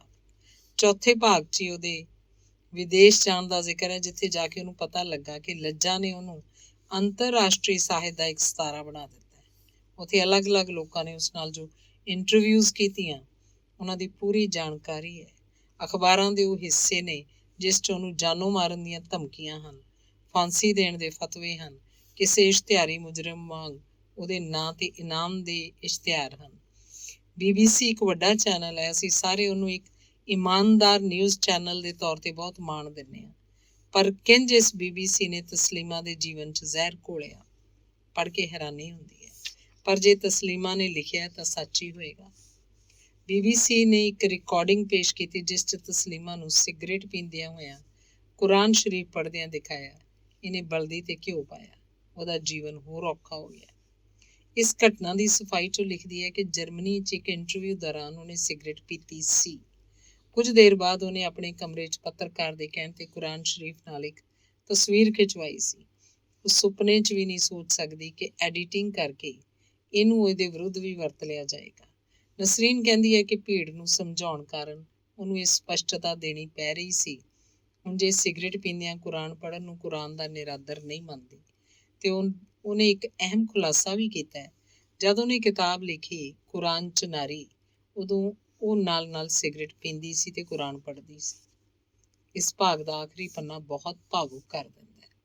ਇਹਨਾਂ ਹਨੇਰੇ ਦਿਨਾਂ 'ਚ ਉਹਨੂੰ ਇਸ ਗੱਲ ਦਾ ਬਹੁਤ ਸਕੂਨ ਸੀ ਕਿ ਉਹਦਾ ਪਰਿਵਾਰ ਉਹਦੇ ਨਾਲ ਖੜਾ ਸੀ। ਤਸਲੀਮਾ ਲਿਖਦੀ ਹੈ ਕਿ ਮੈਨੂੰ ਸੱਚ ਹੀ ਆਪਣੇ ਦੇਸ਼ ਨਾਲ ਬੇਇੰਤਹਾ ਮੁਹੱਬਤ ਹੈ। ਇਸ ਲਈ ਮੈਨੂੰ ਆਪਣੇ ਦੇਸ਼ ਤੋਂ ਅਲੱਗ ਰਹਿਣਾ ਬਹੁਤ ਹੀ ਪੀੜਾਦਾਇਕ ਲੱਗਦਾ ਹੈ।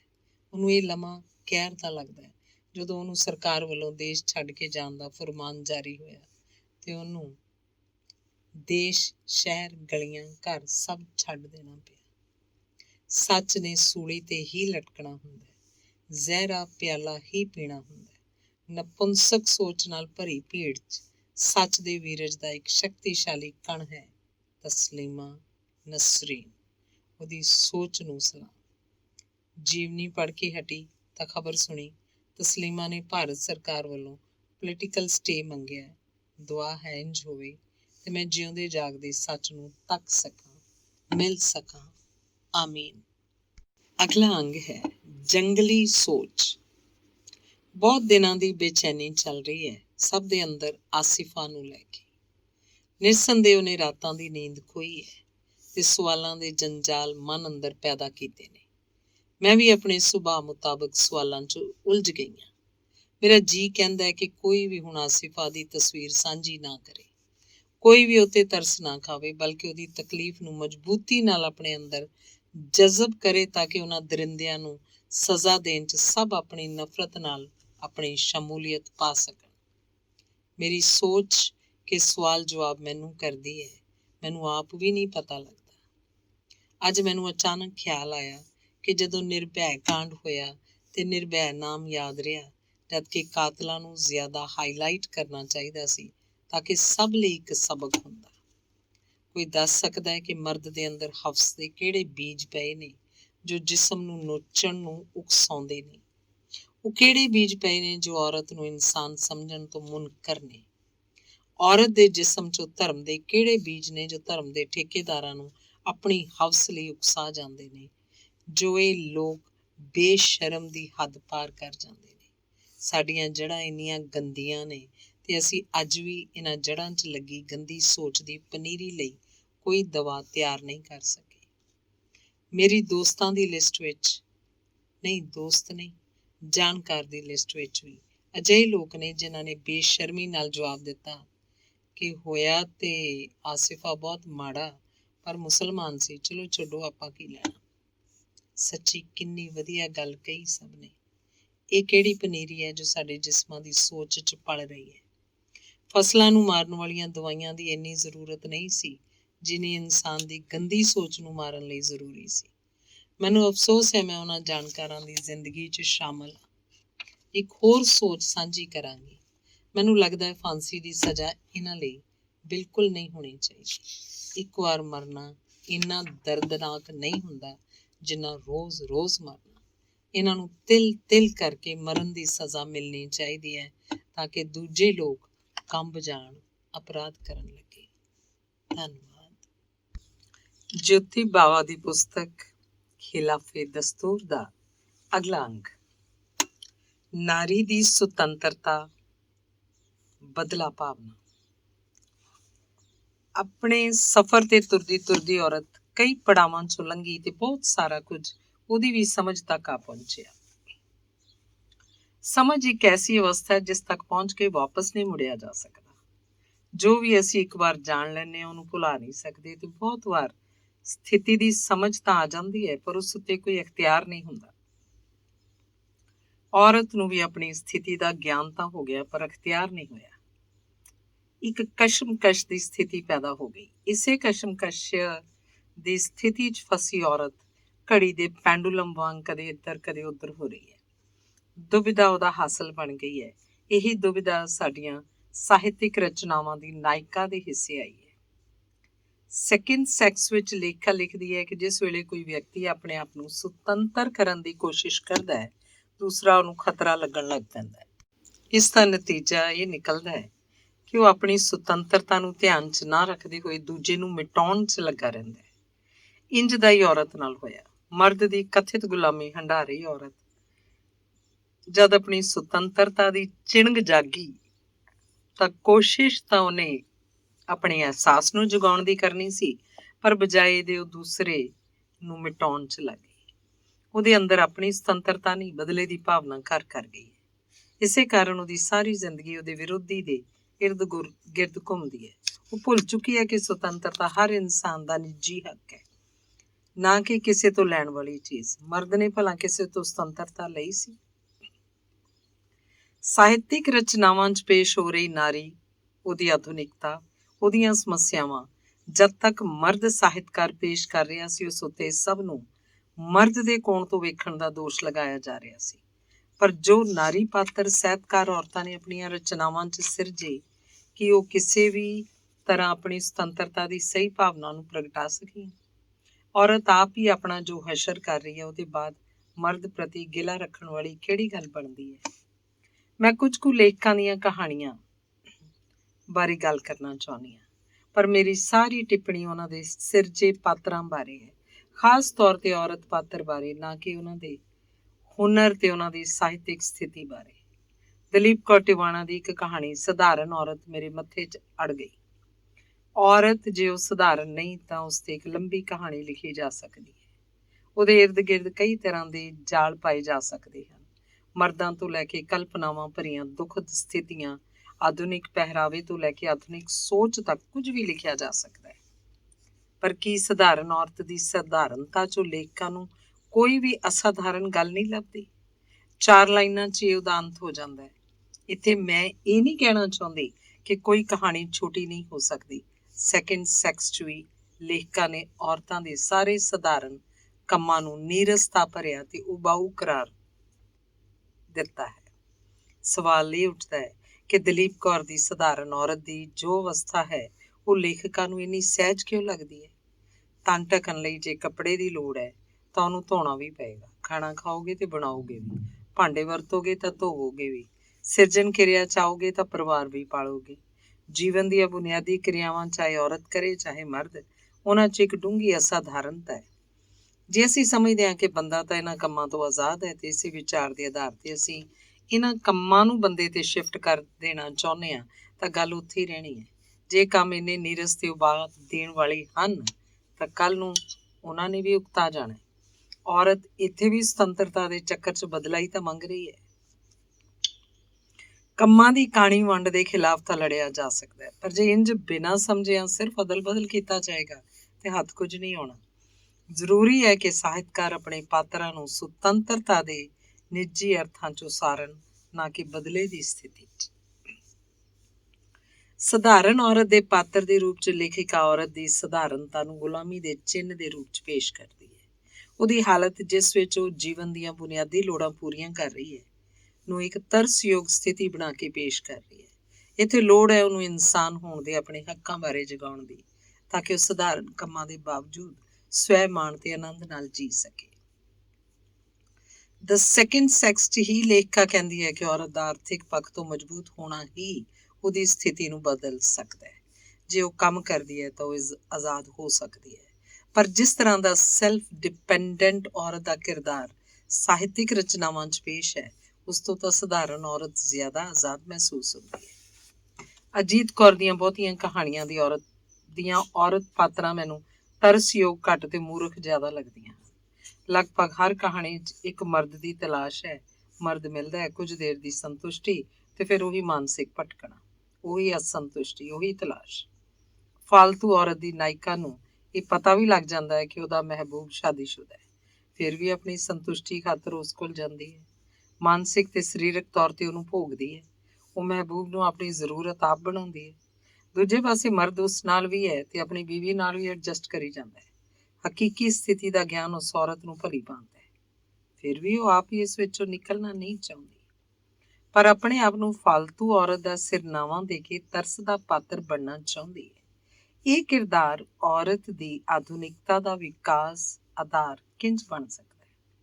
ਇੱਕ ਹੋਰ ਕਹਾਣੀ, ਖੋਪੇ ਦੀ ਠੂਠੀ ਦੀ ਨਾਇਕਾ ਅਸੰਤੁਸ਼ਟੀ ਆਪਣੇ ਮੱਥੇ ਤੇ ਲਈ ਕਈ ਮਰਦ ਕਿਰਦਾਰਾਂ ਚੋਂ ਲੰਘਦੀ ਵਿਖਾਈ ਗਈ ਹੈ। ਉਹਨੂੰ ਇਹ ਸ਼ਿਕਾਇਤ ਹੈ ਕਿ ਹਰ ਮਰਦ ਉਹਨੂੰ ਮਹਿਜ਼ ਸਰੀਰ ਸਮਝ ਕੇ ਜੁੜਦਾ ਹੈ। ਜੇ ਉਹਦਾ ਮਨ ਇਸ ਲਈ ਤਿਆਰ ਹੁੰਦਾ ਤਾਂ ਹੀ ਤਾਂ ਉਹ ਤਨ ਦੇ ਰਾਹੋਂ ਲੰਘਦੀ ਹੈ, ਫਿਰ ਸ਼ਿਕਾਇਤ ਕਿਉਂ? ਸਰੀਰਕ ਪੱਧਰ ਤੇ ਤਾਂ ਉਹ ਆਪਣੀ ਇੱਛਾ ਨਾਲ ਜੁੜ ਰਹੀ ਹੈ, ਇੱਕ ਮਰਦ ਤੋਂ ਦੂਜੇ, ਦੂਜੇ ਤੋਂ ਫਿਰ ਕਈ, ਤੇ ਫਿਰ ਇਸ ਸਭ ਲਈ ਮਰਦ ਨੂੰ ਜ਼ਿੰਮੇਵਾਰ ਬਣਾਉਣ ਲਈ ਉਹਦੀ ਨਜ਼ਰ 'ਚ ਆਪਣੇ ਆਪ ਨੂੰ ਖੋਪੇ ਵਾਲੀ ਠੂਠੀ ਕਰਾਰ ਦਿੰਦੀ ਹੈ। ਇੱਕ ਇੰਜ ਦਾ ਫਰੇਬ ਹੈ ਜੋ ਇੱਕ ਔਰਤ ਸਾਹਿਤਕਾਰ ਹੀ ਆਪਣੇ ਨਾਰੀ ਪਾਤਰ ਨੂੰ ਦੇ ਰਹੀ ਹੈ। ਕ੍ਰਾਂਤੀ ਪਾਲ ਹੋਰਾਂ ਨੇ ਅਜੀਤ ਕੌਰ ਬਾਰੇ ਲਿਖੀ ਆਪਣੀ ਕਿਤਾਬ ਵਿੱਚ ਲਿਖਿਆ ਹੈ ਕਿ ਅਜੀਤ ਕੌਰ ਦੀਆਂ ਕਹਾਣੀਆਂ 'ਚ ਔਰਤ ਮਰਦ ਦੇ ਸੰਬੰਧਾਂ ਨੂੰ ਬੇਬਾਕੀ ਦੇ ਪੱਧਰ ਤੇ ਪੇਸ਼ ਕੀਤਾ ਹੈ, ਖਾਸ ਕਰਕੇ ਵਰਜਿਤ ਸੰਬੰਧਾਂ ਨੂੰ, ਉਸ ਸਮੁੱਚੇ ਵਰਤਾਰੇ ਨੂੰ ਵੰਗਾਰਦੀ ਹੈ ਜਿੱਥੇ ਔਰਤ ਸਿਰਫ ਖੋਪੇ ਦੀ ਠੂਠੀ ਹੈ, ਫਾਲਤੂ ਹੈ, ਇੱਕ ਡਿਸ਼ ਹੈ, ਇਸ ਤੋਂ ਵੱਧ ਕੁਝ ਵੀ ਨਹੀਂ ਹੈ। ਮੈਂ ਸੋਚਦੀ ਹਾਂ ਇਹ ਕਿਹੋ ਜਿਹੀ ਵੰਗਾਰ ਹੈ, ਕਿਸ ਵਰਤਾਰੇ ਵਿਰੁੱਧ, ਜਦਕਿ ਉਹਦੀਆਂ ਕਹਾਣੀਆਂ ਦੀਆਂ ਨਾਇਕਾਵਾਂ ਇਹਨਾਂ ਸੰਬੋਧਨਾਂ ਲਈ ਆਪ ਹੀ ਜ਼ਿੰਮੇਵਾਰ ਹਨ। ਕਿ ਉਹਦੀਆਂ ਨਾਇਕਾਵਾਂ ਇਹ ਫਰਕ ਮਹਿਸੂਸ ਹੋਣਾ ਅਸਮਰਥ ਹਨ ਕਿ ਵਰਤੀਆਂ ਜਾ ਰਹੀਆਂ ਹਨ, ਕਿ ਖੁਦ ਨੂੰ ਵਰਤਾ ਰਹੀਆਂ ਹਨ। ਕਹਾਣੀ ਚਾਹੇ ਮਰਦ ਲੇਖਕ ਲਿਖੇ ਜਾਂ ਔਰਤ ਲੇਖਕ, ਉਹਨਾਂ ਦੀ ਨਾਇਕਾ ਆਪਣੇ ਮੌਜੂਦਾ ਸੰਬੰਧਾਂ ਤੋਂ ਬਾਹਰ ਹੀ ਸਭ ਕੁਝ ਲੱਭਦੀ ਨਜ਼ਰ ਆਉਂਦੀ ਹੈ, ਪਰ ਅਫਸੋਸ ਇਸ ਵਿੱਚ ਵੀ ਉਹ ਪਛਤਾਵੇ ਨਾਲ ਭਰੀ ਦਿਖਾਈ ਦਿੰਦੀ ਹੈ। ਉਹ ਆਪਣੀ ਬੇਬਾਕ, ਉੱਚੀ, ਨਰੋਈ ਤੇ ਮਜ਼ਬੂਤ ਸੋਚ ਦੇ ਬਾਵਜੂਦ ਪਛਤਾਵੇ ਦੀ ਅੱਗ 'ਚ ਝੁਲਸਦੀ ਦਿਖਾਈ ਜਾਂਦੀ ਹੈ। ਜਿਵੇਂ ਬੰਦੇ ਨੂੰ ਮੌਤ ਦਾ ਡਰ ਵਿਖਾ ਕੇ ਜ਼ਿੰਦਗੀ ਤੇ ਰੱਬ ਵੱਲ ਮੋੜਿਆ ਜਾਂਦਾ ਹੈ, ਉਵੇਂ ਨਾਇਕਾ ਦਾ ਹਾਲ ਕੀਤਾ ਜਾ ਰਿਹਾ ਹੈ। ਤਲਵਿੰਦਰ ਨੇ ਆਪਣੀ ਕਿਤਾਬ ਦੇ ਸਮਰਪਣ 'ਚ ਲਿਖਿਆ ਹੈ, ਸਮਾਜ ਦੀ ਹਰ ਔਰਤ ਦੇ ਨਾਂ ਜਿਹਨੇ ਸਦੀਆਂ ਲੰਮੀ ਚੁੱਪ ਨੂੰ ਤੋੜਿਆ ਤੇ ਦਹਿਲੀਜ਼ ਤੋਂ ਬਾਹਰ ਪੈਰ ਰੱਖਣ ਦਾ ਸਾਹਸ ਕੀਤਾ। ਪੜ੍ਹਨ ਨੂੰ ਬੜਾ ਚੰਗਾ ਲੱਗਦਾ ਹੈ, ਪਰ ਇਸ ਕਿਤਾਬ ਵਿਚਲੀਆਂ ਕਹਾਣੀਆਂ ਕੁਝ ਹੋਰ ਹੀ ਬਿਆਨ ਕਰਦੀਆਂ ਹਨ। ਤਲਵਿੰਦਰ ਸਮਰਪਣ 'ਚ ਪਤਾ ਨਹੀਂ ਕਿਹੜੇ ਸਾਹਸ ਦੀ ਗੱਲ ਕਰਦਾ ਹੈ, ਅੰਦਰ ਤਾਂ ਉਹਨੇ ਵੀ ਆਪਣੀਆਂ ਨਾਇਕਾਵਾਂ ਦੇ ਫੈਸਲਿਆਂ ਦਾ ਹਸ਼ਰ ਪਛਤਾਵੇ ਦੇ ਰੂਪ 'ਚ ਹੀ ਕੀਤਾ ਹੈ। ਮਾਇਆ ਜਾਲ 'ਚ ਇੱਕ ਪਾਸੇ ਲੇਖਕ ਸਮਾਜ ਨੂੰ ਨਵੀਂ ਸੋਚ ਦਿੰਦਾ ਹੈ, ਮਾਂ ਤੇ ਜਵਾਨ ਹੋ ਰਹੇ ਬੇਟੇ ਦੀ ਸੋਚ ਨੂੰ ਨਾਲ ਚੱਲਦਿਆਂ ਵਿਖਾਉਂਦਾ ਹੈ। ਦੋਹਾਂ ਦੇ ਸੰਬੰਧਾਂ 'ਚ ਇੱਕ ਬਹਿਸ ਹੈ, ਸ਼ੇਅਰਿੰਗ ਹੈ। ਮਾਂ ਬੇਟੇ ਦੀ ਸੋਚ ਦੀ ਸਾਂਝ ਦਾ ਸਵਾਗਤ ਕਰਦੀ ਵਿਖਾਈ ਹੈ, ਇੱਥੋਂ ਤੱਕ ਕਿ ਜਦੋਂ ਬੇਟਾ ਮਾਂ ਨੂੰ ਆਪਣੀਆਂ ਨੰਗੀਆਂ ਫੋਟੋਆਂ ਵੇਖਣ ਦੀ ਇੱਛਾ ਬਾਰੇ ਦੱਸਦਾ ਹੈ ਤਾਂ ਲਰਜ਼ਦੀ ਝੱਕਦੀ ਨਹੀਂ। ਇਸ ਤਰ੍ਹਾਂ ਤਲਵਿੰਦਰ ਉਸ ਆਧੁਨਿਕ ਔਰਤ ਦਾ ਇੱਕ ਬੋਲਡ ਤੇ ਸੂਝਵਾਨ ਕਿਰਦਾਰ ਸਿਰਜਦਾ ਹੈ, ਪਰ ਅੰਤ ਵੱਲ ਜਾਂਦਿਆਂ ਜਾਂਦਿਆਂ ਉਹਦੇ ਪੱਲੇ ਰਹਿੰਦੀ ਉਮਰ ਤੱਕ ਦਾ ਗੁਨਾਹ ਬੰਨ੍ਹ ਦਿੰਦਾ ਹੈ। ਜੋ ਆਪਣੇ ਨਵੇਂ ਰਿਸ਼ਤੇ ਬਾਰੇ ਸੁਚੇਤ ਹੈ ਤਾਂ ਇਹ ਸਭ ਨੂੰ ਨਜਾਇਜ਼ ਰੰਗਣ ਦਿੱਤੇ ਬਿਨਾਂ ਕੀ ਕਹਾਣੀ ਦਾ ਦਮ ਨਹੀਂ ਸੀ ਬਣਨਾ। ਕਿਰਦਾਰ ਦੇ ਠੀਕ ਕੰਟਰਾਸਟ 'ਚ ਕਹਾਣੀ ਨੂੰ ਉਸਾਰਿਆ ਗਿਆ। ਇੱਥੇ ਤਲਵਿੰਦਰ ਕਿਹੜੇ ਸਾਹਸ ਦੀ ਗੱਲ ਕਰਦਾ ਹੈ? ਖਾਲੀ ਮਕਾਨ ਵਿੱਚ ਵੀ ਇੰਝ ਹੀ ਹੈ। ਜੇਕਰ ਵੱਡੀ ਉਮਰ ਦੇ ਪਤੀ ਤੋਂ ਅਸੰਤੁਸ਼ਟ ਹੋ ਕੇ ਔਰਤ ਨੇ ਇੱਕ ਜਨੂੰਨੀ ਫੈਸਲਾ ਕੀਤਾ ਹੀ ਹੈ ਤਾਂ ਉਸਨੇ ਉਸ ਪਤੀ ਨੂੰ ਮਾਰ ਕੇ ਪਛਤਾਵਾ ਉਹਦੀ ਝੋਲੀ ਪਾਇਆ ਤੇ ਉਹਨੂੰ ਖਾਲੀ ਮਕਾਨ 'ਚ ਢਲਣ ਲਈ ਮਜਬੂਰ ਕੀਤਾ ਹੈ। ਇਹ ਸਾਹਸ ਦੀ ਗੱਲ ਹੈ ਜਾਂ ਡਰਾਵੇ ਦੀ? ਨਿਰਮਲ ਜਸਵਾਲ ਦੀ ਕਹਾਣੀ ਹੈ ਕਾਕਟੇਲ। ਸਾਰੀ ਕਹਾਣੀ 'ਚ ਔਰਤ ਪਾਤਰ ਨੂੰ ਨੀਰਸ ਦਿਖਾਉਂਦੀ ਹੈ, ਜਦਕਿ ਉਹਦੇ ਮਰਦ ਦੀਆਂ ਉਮੰਗਿਤ ਕਲਪਨਾਵਾਂ ਦਾ ਜ਼ਿਕਰ ਬਾਖੂਬੀ ਕਰਦੀ ਹੈ।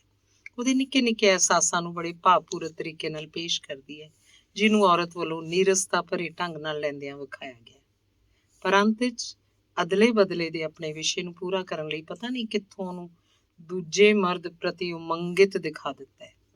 ਜੋ ਆਪਣੇ ਮਰਦ ਨਾਲ ਜੋ ਉਸ ਨਾਲ ਉਮੰਗਿਤ ਪੇਸ਼ ਆਉਂਦਾ ਹੈ, ਕਲਪਨਾ 'ਚ ਭਾਵੇਂ ਉਹ ਕਿਸੇ ਹੋਰ ਔਰਤ ਲਈ ਵੀ ਹੈ, ਲਈ ਕਿਸੇ ਅਹਿਸਾਸ ਦੀ ਚਿਣਗ ਨਹੀਂ ਹੈ, ਤਾਂ ਇਸ ਸੋਚ ਨਾਲ ਇਹ ਸਾਬਤ ਕਰਨਾ ਚਾਹੁੰਦੀ ਹੈ ਕਿ ਜੇ ਬੰਦਾ ਕਿਤੇ ਬਾਹਰ ਸੰਬੰਧ ਰੱਖੇਗਾ ਤਾਂ ਔਰਤ ਵੀ ਰੱਖ ਸਕਦੀ ਹੈ, ਕੇਵਲ ਬਦਲੇ ਲਈ, ਬਿਨਾਂ ਇਹ ਸੋਚਿਆ ਕਿ ਇਹਦੀ ਉਹਨੂੰ ਜ਼ਰੂਰਤ ਵੀ ਹੈ ਕਿ ਨਹੀਂ।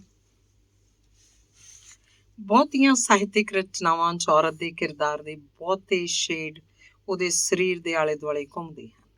ਇੰਜ ਲੱਗਦਾ ਜਿਵੇਂ ਉਹਦੀ ਸਾਰੀ ਜ਼ਰੂਰਤ ਉਹਦੇ ਸਰੀਰ ਤੋਂ ਸ਼ੁਰੂ ਹੋ ਕੇ ਸਰੀਰ ਤੱਕ ਹੀ ਖਤਮ ਹੋ ਜਾਂਦੀ ਹੈ, ਜਿਵੇਂ ਉਹਦੇ ਜੀਵਨ 'ਚ ਹੋਰ ਕੋਈ ਵੀ ਪਹਿਲੂ ਹੀ ਨਾ ਹੋਵੇ। ਲੇਖਕ ਆਪਣੇ ਕਿਰਦਾਰ ਰਾਹੀਂ ਉਹ ਸਭ ਹੰਢਾ ਲੈਣਾ ਚਾਹੁੰਦਾ ਹੈ ਜੋ ਵੀ ਉਹਦਾ ਮਨ ਕਲਪਿਤ ਕਰਦਾ ਹੈ। ਇਹ ਸਭ ਕਰਦਿਆਂ ਉਹ ਭੁੱਲ ਜਾਂਦਾ ਹੈ ਕਿ ਉਹਦੇ ਸਾਹਿਤ ਰਚਨ ਦਾ ਉਹ ਵੱਡਾ ਕਾਰਜ ਹੈ, ਜਿਹਨੇ ਉਸ ਸਮਾਜ ਦੇ ਸਮੇਂ ਦਾ ਅਕਸ ਸਿਰਜਣਾ ਹੈ। ਸਾਹਿਤ ਰਚਨਹਾਰੇ ਕੋਲ ਲਿਖਣ ਦਾ ਗੁਣ ਹੁੰਦਾ ਹੈ। ਜਜ਼ਬਾਤੀ ਕਲਪਨਾਵਾਂ ਦੇ ਸਹਾਰੇ ਆਪਣੀ ਰਚਨਾ ਦੇ ਪਾਤਰਾਂ ਤੋਂ ਉਹ ਕਲਪਨਾ ਵੀ ਕਰਵਾ ਲੈਂਦੇ ਹਨ, ਜਿਸ ਤੋਂ ਜ਼ਿੰਦਗੀ ਵਿੱਚ ਉਹ ਕੋਹਾਂ ਦੂਰ ਬੈਠੇ ਹੁੰਦੇ ਹਨ। ਟੀਵੀ ਤੇ ਪ੍ਰੇਮ ਪ੍ਰਕਾਸ਼ ਹੋਰਾਂ ਦੀ ਇੰਟਰਵਿਊ ਸੀ। ਇਸ ਵਿੱਚ ਉਹਨਾਂ ਦੀ ਬੇਟੀ ਕਹਿੰਦੀ ਹੈ ਕਿ ਪਾਪਾ ਉਹਨੇ ਬੋਲਡ ਨਹੀਂ ਹਨ ਜਿੰਨੇ ਉਹ ਆਪਣੀਆਂ ਕਹਾਣੀਆਂ 'ਚ ਪ੍ਰਤੀਤ ਹੁੰਦੇ ਹਨ। ਇੱਕ ਹਕੀਕੀ ਤੇ ਸੱਚੀ ਗਵਾਹੀ ਸੀ ਉਸ ਧੀ ਦੀ, ਜੋ ਪਿਓ ਦੇ ਨਾਲ ਨਾਲ ਇੱਕ ਲੇਖਕ ਨਾਲ ਵੀ ਰਹਿ ਰਹੀ ਸੀ। ਔਰਤਾਂ ਬਾਰੇ ਲਿਖੀਆਂ ਰਚਨਾਵਾਂ, ਖਾਸ ਕਰਕੇ ਉਹ ਰਚਨਾਵਾਂ ਜਿਨ੍ਹਾਂ 'ਚ ਉਹਨਾਂ ਦੇ ਵਰਜਿਤ ਸਬੰਧਾਂ ਦਾ ਜ਼ਿਕਰ ਹੋਵੇ, ਛੇਤੀ ਮਸ਼ਹੂਰ ਹੋ ਜਾਂਦੀਆਂ ਹਨ। ਇਹ ਸਬੰਧ ਹਕੀਕੀ ਘੱਟ ਤੇ ਕਲਪਿਤ ਜ਼ਿਆਦਾ ਹੁੰਦੇ ਹਨ। ਲੇਖਕ ਛੇਤੀ ਮਸ਼ਹੂਰ ਹੋਣ ਲਈ ਇਹ ਸਭ ਮਸਾਲਾ ਵਰਤਦਾ ਹੈ। ਜ਼ਿਆਦਾਤਰ ਸਾਹਿਤਿਕ ਰਚਨਾਵਾਂ 'ਚ ਔਰਤ ਦੀ ਸਥਿਤੀ ਉਹੀ ਹੈ ਜੋ ਪਹਿਲਾਂ ਰਚੇ ਸਾਹਿਤ ਵਿੱਚ ਸੀ, ਸਿਰਫ ਉਹਦਾ ਪਹਿਰਾਵਾ ਆਧੁਨਿਕ ਹੋ ਗਿਆ। ਕਿੱਟੀ ਪਾਰਟੀ ਤਲਵਿੰਦਰ ਦੀ ਇੱਕ ਹੋਰ ਕਹਾਣੀ ਹੈ, ਜਿਸ 'ਚ ਉਹਨੇ ਔਰਤਾਂ ਨੂੰ ਕਾਮ ਬਾਰੇ ਬਹਿਸ ਕਰਦੇ ਵਿਖਾਇਆ ਹੈ। ਮੇਰੀ ਜਾਚੇ ਜ਼ਿਆਦਾਤਰ ਔਰਤਾਂ ਕਦੇ ਵੀ ਆਪਸ 'ਚ ਕਾਮ ਬਾਰੇ ਬਹਿਸ ਨਹੀਂ ਕਰਦੀਆਂ, ਕਿਸੇ ਮਰਦ ਨਾਲ ਭਾਵੇਂ ਕਰ ਲੈਣ। ਮੇਰੇ ਖਿਆਲ 'ਚ ਮਰਦ ਆਪਣੇ ਖੁੱਲ੍ਹੇ ਸੁਭਾਅ ਕਾਰਨ ਇਹ ਕਲਪਨਾ ਕਰ ਲੈਂਦਾ ਹੈ ਕਿ ਔਰਤਾਂ ਵੀ ਇੰਝ ਹੀ ਕਰ ਲੈਂਦੀਆਂ ਹੋਣਗੀਆਂ। ਰੰਨਾਂ 'ਚ ਧੰਨਾ ਖੁਸ਼ਵੰਤ ਸਿੰਘ ਨੇ ਆਪਣੀਆਂ ਸੈਕਸ ਸੰਬੰਧੀ ਕਲਪਨਾਵਾਂ ਦਾ ਖੂਬ ਜੋਸ਼ੋ ਖਰੋਸ਼ ਨਾਲ ਜ਼ਿਕਰ ਕੀਤਾ ਹੈ, ਪਰ ਸ਼ੁਕਰ ਹੈ ਉਹਨੇ ਆਪਣੇ ਸਮਰਪਣ 'ਚ ਇਹ ਮੰਨ ਲਿਆ ਹੈ ਕਿ 85 ਸਾਲ ਦੀ ਉਮਰ ਵਿੱਚ ਵੀ ਕਲਪਨਾਵਾਂ ਕਿਵੇਂ ਤੈਰਦੀਆਂ ਰਹਿੰਦੀਆਂ ਹਨ, ਖਾਸ ਤੌਰ 'ਤੇ ਉਹਨਾਂ ਸਬੰਧਾਂ ਲਈ ਜੋ ਸਮਾਜਿਕ ਤੌਰ 'ਤੇ ਵਰਜਿਤ ਹੁੰਦੇ ਹਨ। ਇਸ ਤਰ੍ਹਾਂ ਦੇ ਰਚੇ ਜਾ ਰਹੇ ਬਹੁਤੇ ਸਾਹਿਤ ਦੇ ਬਾਵਜੂਦ ਮੈਂ ਇੱਕ ਚਿਣਗ ਮਹਿਸੂਸ ਕੀਤੀ ਹੈ ਤਸਲੀਮਾ ਨਸਰੀਨ ਦੇ ਸਾਹਿਤ ਵਿੱਚ। ਉਹਦੇ ਰਚੇ ਬਹੁਤ ਸਾਰੇ ਸਾਹਿਤ 'ਚ ਔਰਤ ਦਾ ਭਟਕਣਾ ਦਾ ਆਧਾਰ ਨਹੀਂ ਹੈ। ਉਹ ਆਪਣਾ ਸਾਹਿਤ ਤਿੱਖਾ ਕਰਨ ਲਈ ਇਹਨੂੰ ਧਾਰ ਨਹੀਂ ਬਣਾਉਂਦੀ। ਹਕੀਕਤ ਦੀ ਦੁਨੀਆ 'ਚ ਵਿਚਰਦਿਆਂ ਉਹ ਖੂਬਸੂਰਤ ਮੋੜਾਂ ਨੂੰ ਜਨਮ ਦਿੰਦੀ ਹੈ। ਚਾਰ ਕੰਨਿਆਂ ਕਿਤਾਬ 'ਚ ਇੱਕ ਕਹਾਣੀ ਹੈ ਸ਼ੋਧ। ਇਸ ਕਹਾਣੀ ਦੀ ਨਾਇਕਾ ਉਹਨਾਂ ਸਾਰੇ ਮੋੜਾਂ ਤੋਂ ਨਿਕਲਦੀ ਹੈ ਜਿਸ 'ਚ ਸਾਡੇ ਬਹੁਤੇ ਸਾਹਿਤਕਾਰਾਂ ਨੇ ਉਹਨੂੰ ਤਰਸ ਦਾ ਪਾਤਰ ਬਣਾ ਦੇਣਾ ਸੀ। ਉਹਦਾ ਪ੍ਰੇਮ ਵਿਆਹ ਹੁੰਦਾ ਹੈ, ਜਲਦੀ ਉਹ ਮਾਂ ਬਣ ਜਾਂਦੀ ਹੈ। ਪ੍ਰੇਮੀ ਹੋਣ ਦੇ ਬਾਵਜੂਦ ਪਤੀ ਉੱਤੇ ਸ਼ੱਕ ਕਰਦਾ ਹੈ ਤੇ ਅਬੋਰਸ਼ਨ ਕਰਵਾ ਦਿੰਦਾ ਹੈ। ਮੁਹੱਬਤ ਤੋਂ ਪੈਦਾ ਹੋਏ ਵਿਸ਼ਵਾਸ ਦੇ ਟੁੱਟਣ ਦੀ ਪੀੜ ਉਸ ਲਈ ਅਸਹਿ ਹੋ ਜਾਂਦੀ ਹੈ। ਉਹ ਆਪਣੇ ਗੁਆਂਢੀ ਨਾਲ ਸਰੀਰਕ ਸੰਬੰਧ ਬਣਾਉਂਦੀ ਹੈ ਤੇ ਉਹਦੇ ਬੱਚੇ ਨੂੰ ਜਨਮ ਦਿੰਦੀ ਹੈ। ਇਸ ਵਾਰ ਪਤੀ ਨੂੰ ਸ਼ੱਕ ਨਹੀਂ ਹੁੰਦਾ। ਇੱਥੇ ਕੋਈ ਫਿਲਮੀ ਕਹਾਣੀ ਨਹੀਂ ਵਾਪਰਦੀ। ਉਹ ਆਪਣੇ ਪਤੀ ਨੂੰ ਕੁਝ ਨਹੀਂ ਦੱਸਦੀ। ਉਹਦਾ ਅਹਿਸਾਸ ਖਾਮੋਸ਼ੀ ਨਾਲ ਪੂਰਾ ਹੋ ਚੁੱਕਾ ਹੈ। ਉਸ ਲਈ ਇਹੀ ਬਹੁਤ ਹੈ ਕਿ ਜੀਵਨ ਭਰ ਉਸ ਬੱਚੇ ਨੂੰ ਉਹ ਆਪਣਾ ਸਮਝੇਗਾ। ਇੱਥੇ ਮਹਿਜ਼ ਬਦਲੇ ਦੀ ਭਾਵਨਾ ਨਹੀਂ ਕੰਮ ਕਰ ਰਹੀ, ਸਵੈਮਾਨ ਦੇ ਟੁੱਟਣ ਦੀ ਪੀੜ ਤੇ ਉਹਨੂੰ ਜਿਉਂਦਾ ਰੱਖਣ ਦਾ ਸੰਘਰਸ਼ ਹੈ। ਨਾਇਕਾ ਆਪਣੇ ਫੈਸਲੇ ਨੂੰ ਚੁਣਦੀ ਹੈ, ਉਸ ਤੇ ਪਛਤਾਉਂਦੀ ਨਹੀਂ। ਉਹ ਖੁਦ ਨੂੰ ਜਵਾਬਦੇਹ ਹੋ ਕੇ ਆਪਣੇ ਸਵੈਮਾਨ ਨਾਲ ਜਿਉਣਾ ਚਾਹੁੰਦੀ ਹੈ। ਤਸਲੀਮਾ ਦਾ ਬਹੁਤਾ ਸਾਹਿਤ ਆਪਣੇ ਨਾਰੀ ਪਾਤਰਾਂ ਨਾਲ ਇਨਸਾਫ ਕਰਦਾ ਨਜ਼ਰ ਆਉਂਦਾ ਹੈ। ਉਹਦੀ ਨਾਇਕਾ ਮਾਨਸਿਕ ਆਧੁਨਿਕਤਾ ਦੇ ਸਫ਼ਰ ਤੇ ਹੈ। ਇਸ ਸਫ਼ਰ ਤੇ ਉਹਦਾ ਜੀਵਨ ਸੁਤੰਤਰਤਾ ਦੇ ਸਹੀ ਅਰਥਾਂ ਨੂੰ ਲੱਭੇਗਾ। ਜਿੱਥੋਂ ਤੱਕ ਆਤਮ ਕਥਾਵਾਂ ਜਾਂ ਰੇਖਾ ਚਿੱਤਰਾਂ 'ਚ ਪੇਸ਼ ਹੋ ਰਹੀਆਂ ਨਾਰੀਆਂ ਬਾਰੇ ਕੁਝ ਲਿਖਣ ਦੀ ਗੱਲ ਹੈ, ਇਹ ਇੱਕ ਜਾਂ ਦੋ ਜਣਿਆਂ ਦਾ ਸੱਚ ਹੈ ਜਿਸ ਨੂੰ ਝੁਠਲਾਉਣ ਦਾ ਕਿਸੇ ਨੂੰ ਹੱਕ ਨਹੀਂ। ਪਰ ਇਹਨਾਂ 'ਚ ਜਿਹੜਾ ਕੱਦ-ਬੁੱਤ ਉਹਨਾਂ ਆਪਣਾ ਸਿਰਜਿਆ ਹੁੰਦਾ ਹੈ, ਜੋ ਉਹਦਾ ਹਾਲ ਕਿਤੇ ਅਜੀਤ ਕੌਰ ਦੀ 52 ਹਜ਼ਾਰੀ ਤੇ 1.25 ਲੱਖੀ ਵਰਗੀ ਹਲਕੀ ਗੱਲ 'ਚ ਮਲੀਨ ਹੋ ਕੇ ਰਹਿ ਜਾਏ ਤਾਂ ਉਹਨਾਂ ਦੇ ਕਿਰਦਾਰਾਂ ਤੇ ਪ੍ਰਸ਼ਨ ਚਿੰਨ੍ਹ ਤਾਂ ਲੱਗੇਗਾ ਹੀ। ਮਰਦ ਦੀ ਨਜ਼ਰ 'ਚ ਔਰਤ ਦਾ ਰੂਪ ਇੱਕ ਹੁਸੀਨ ਕਲਪਨਾ ਬਣ ਕੇ ਤੁਰਦਾ ਹੈ। ਉਹ ਭਾਵੇਂ ਮੁਹੱਬਤ ਦਾ ਅਰਥ ਸਮਝੇ ਭਾਵੇਂ ਨਾ, ਉਹ ਆਪਣੇ ਤੇ ਔਰਤ ਦੇ ਸਬੰਧਾਂ ਨੂੰ ਪਛਤਾਵੇ ਜਾਂ ਬੁਰੇ ਸੁਪਨੇ ਦਾ ਰੂਪ ਨਹੀਂ ਦਿੰਦਾ। ਤੇ ਔਰਤ ਜੇ ਉਹ ਆਪਣੀ ਮਰਜ਼ੀ ਨਾਲ ਵੀ ਸਬੰਧ ਸਿਰਜੇ, 4-4 ਵਿਆਹ ਵੀ ਕਰਵਾਏ ਤਾਂ ਵੀ ਸ਼ਿਕਵਾ ਹੀ ਕਰੇਗੀ। ਅਸਲ 'ਚ ਬੰਦਾ ਨਾਲ ਜੁੜਿਆ ਹੁੰਦਿਆਂ ਹੋਇਆਂ ਵੀ ਅਣਜੁੜਿਆ ਰਹਿੰਦਾ ਹੈ ਤੇ ਔਰਤ ਸਾਰੀ ਦੀ ਸਾਰੀ ਟੇਕ ਹੀ ਉੱਤੇ ਲਾ ਬਹਿੰਦੀ ਹੈ। ਇਹ ਭੁੱਲ ਜਾਂਦੀ ਹੈ ਕਿ ਮਰਦ ਕੋਲ ਇਹ ਤੋਂ ਇਲਾਵਾ ਵੀ ਜੀਵਨ 'ਚ ਬਹੁਤ ਕੁਝ ਹੈ ਜਿਹਨੂੰ ਉਹਨੇ ਸਮਾਂ ਦੇਣਾ ਹੈ। ਉਹ ਚਾਹੁੰਦੀ ਹੈ ਮਰਦ ਸਾਰਾ ਸਮਾਂ ਉਸੇ ਨੂੰ ਦੇਵੇ। ਇਸ ਫੈਸਲੇ 'ਚ ਵੀ ਉਸ ਅੰਦਰ ਇੱਕ ਕਸ਼ਮਕਸ਼ ਹੈ। ਉਹ ਇੱਥੇ ਦੋ ਬੇੜੀਆਂ ਦਾ ਸਵਾਰ ਹੋ ਜਾਂਦੀ ਹੈ। ਮਰਦ ਦੀ ਮੌਜੂਦਗੀ ਨੂੰ ਮਤਲਬ ਹੀ ਕਹਿ ਦਿੰਦੀ ਹੈ, ਗੈਰ ਮੌਜੂਦਗੀ ਨੂੰ ਬੇਵਫਾਈ। ਸਾਰਾ ਸ਼ਗੁਫਤਾ ਨੇ ਆਪਣੇ ਜੀਵਨ 'ਚ 4 ਵਿਆਹ ਕਰਾਏ। ਪਹਿਲਾ ਵਿਆਹ ਉਸ ਲਈ ਇੱਕ ਧੋਖਾ ਨਿਕਲਿਆ, ਦੂਜਾ ਕਰਵਾਇਆ ਉਹਨੂੰ ਵੀ ਜ਼ਰਿਆ, ਤੀਜਾ ਤੇ ਹੱਦ ਦੇਖੋ ਫਿਰ ਚੌਥਾ ਵੀ ਕਰਵਾ ਲਿਆ। ਹਰ ਵਿਆਹ ਦੀ ਅਸਫਲਤਾ ਦਾ ਦੋਸ਼ ਮਰਦ ਦੀ ਨੀਅਤ ਤੇ ਧਰ ਦਿੱਤਾ। ਇਹ ਉਹਦੇ ਮਨ ਤਨ ਦੀ ਕਹੀ ਭਟਕਣਾ ਸੀ ਕਿ ਉਹਨੂੰ ਵਿਆਹ ਤੋਂ ਇਲਾਵਾ ਜੀਵਨ 'ਚ ਹੋਰ ਕੋਈ ਰੰਗ ਨਜ਼ਰ ਹੀ ਨਹੀਂ ਸੀ ਆਉਂਦਾ। ਬਲਦੇ ਅੱਖਰ 'ਚ ਇਸ ਸਭ ਦਾ ਚਿਤਰਣ ਇੰਝ ਹੈ ਕਿ ਉਹ ਤਰਸ ਦੀ ਹੱਕਦਾਰ ਬਣਦੀ ਹੈ ਤੇ ਮਰਦ ਦੇ ਅਤਿਆਚਾਰੀ ਦਾ ਤਮਗਾ ਲੱਗਦਾ ਹੈ। ਪਿਆਸੀ ਤਾਂ ਉਹ ਖੁਦ ਹੈ। ਫਿਰ ਪਾਣੀ ਤੇ ਕਾਹਦਾ ਦੋਸ਼।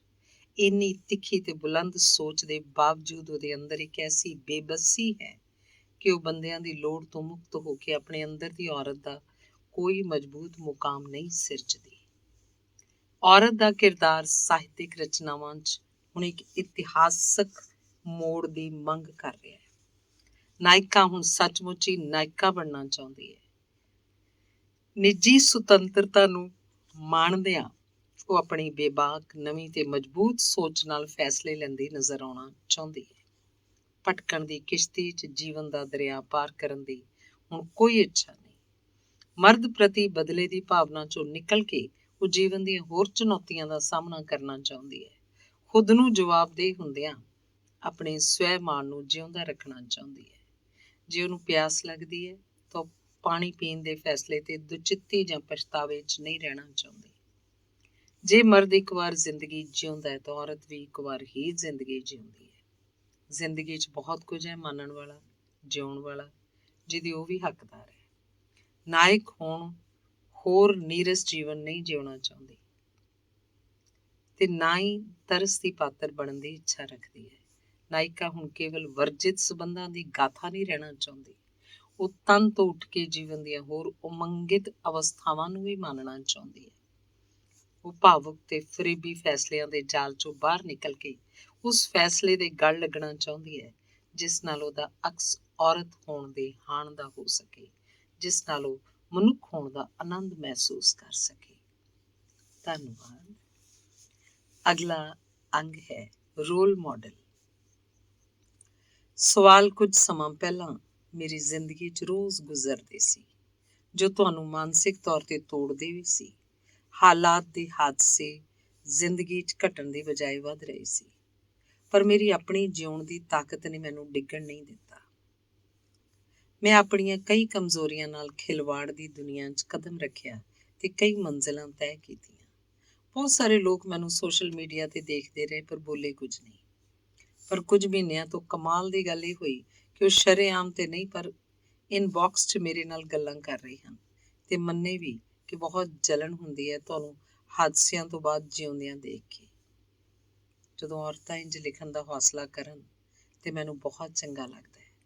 ਮੇਰੇ ਖਿਆਲ 'ਚ ਜਲਨ ਪਿਆਰੀ ਚੀਜ਼ ਵੀ ਹੈ ਤੇ ਹੰਢਾ ਕੇ ਨਿਕਲ ਆਉਣਾ ਵੀ ਅਸਲੀ ਜਿੱਤ ਹੈ। ਜਦੋਂ ਔਰਤਾਂ ਤੁਹਾਨੂੰ ਆਪਣਾ ਰੋਲ ਮਾਡਲ ਸਮਝਣ ਲੱਗਣ ਤੇ ਮਾਣ ਜਿਹਾ ਮਹਿਸੂਸ ਹੁੰਦਾ ਹੈ। ਕੱਲ ਰਾਤ ਜਦੋਂ ਮੈਂ ਫੇਸਬੁੱਕ ਵੇਖ ਰਹੀ ਸੀ ਤੇ ਇੱਕ ਡਾਕਟਰ ਨਾਲ ਗੱਲ ਹੋ ਰਹੀ ਸੀ। ਉਹਦਾ ਕਹਿਣਾ ਸੀ ਕਿ ਉਹ 2 ਸਾਲ ਤੋਂ ਮੈਨੂੰ ਦੇਖ ਰਹੀ ਹੈ। ਉਹ ਵੀ ਇੱਕ ਹਾਦਸੇ ਦਾ ਸ਼ਿਕਾਰ ਸੀ। ਉਹ ਇੰਨਾ ਡਰੀ ਸੀ ਕਿ ਰਾਤ ਨੂੰ ਫੇਸਬੁੱਕ ਚਲਾਉਣ ਤੋਂ ਡਰਦੀ ਸੀ। ਮੈਂ ਸਮਝਦੀ ਸੀ ਉਹਦੀ ਗੱਲ। ਮੈਂ ਵੀ ਜਦੋਂ ਰਾਤ ਨੂੰ ਫੇਸਬੁੱਕ ਚਲਾਉਣਾ ਤੇ ਕਈਆਂ ਨੇ ਪੁੱਛਣਾ, ਰਾਤ ਨੂੰ ਕੀ ਲੱਭਦੇ ਹੋ ਫੇਸਬੁੱਕ ਤੇ। ਖੈਰ ਉਹਨੇ ਦੱਸਿਆ ਕਿ ਉਹ ਸੋਚ ਵੀ ਨਹੀਂ ਸਕਦੀ ਸੀ ਕਿ ਵਾਲਾਂ ਨੂੰ ਰੰਗ ਵੀ ਕਰਵਾਵੇ, ਪਰ ਮੇਰੀਆਂ ਪੋਸਟਾਂ ਨੇ ਉਹ 'ਚ ਹੌਸਲਾ ਭਰ ਦਿੱਤਾ ਤੇ ਉਹਦੇ ਇਹਨਾਂ ਸ਼ਬਦਾਂ ਨੇ ਮੈਨੂੰ ਸਕੂਨ ਨਾਲ ਭਰ ਦਿੱਤਾ। ਬਹੁਤਿਆਂ ਦੇ ਮੈਂ ਨਾਮ ਨਹੀਂ ਲਿਖ ਸਕਦੀ, ਪਰ ਰੀਤਪਾਲ ਢਿੱਲੋਂ ਨੇ ਆਪ ਹੀ ਫੇਸਬੁੱਕ ਤੇ ਮੈਨੂੰ ਰੋਲ ਮਾਡਲ ਲਿਖ ਕੇ ਮਾਣ ਦੇ ਦਿੱਤਾ ਸੀ। ਹੌਸਲਾ ਤੇ ਸਾਥ ਜ਼ਿੰਦਗੀ ਦੀ ਤਾਕਤ ਹੁੰਦਾ ਹੈ ਜਿਸ ਤੋਂ ਮੈਂ ਬਹੁਤ ਵਾਂਝਿਆ ਰਹੀ। ਉਸ ਡਾਕਟਰ ਨੇ ਫਿਰ ਸਵਾਲ ਕੀਤਾ ਕਿ ਤੁਸੀਂ ਖੁਸ਼ ਕਿਵੇਂ ਰਹਿੰਦੇ ਹੋ। ਇਹਦਾ ਜਵਾਬ ਰਾਜ ਲੈਲੀ ਬਟਾਲਾ ਦਾ ਇੱਕ ਸ਼ੇਰ ਚੋਰੀ ਕਰਕੇ ਦੇ ਰਹੀ ਹਾਂ। यूं ही नहीं आई बहारें मुझ पर, पतझड़ों में भी खुद का साथ नहीं छोड़ा।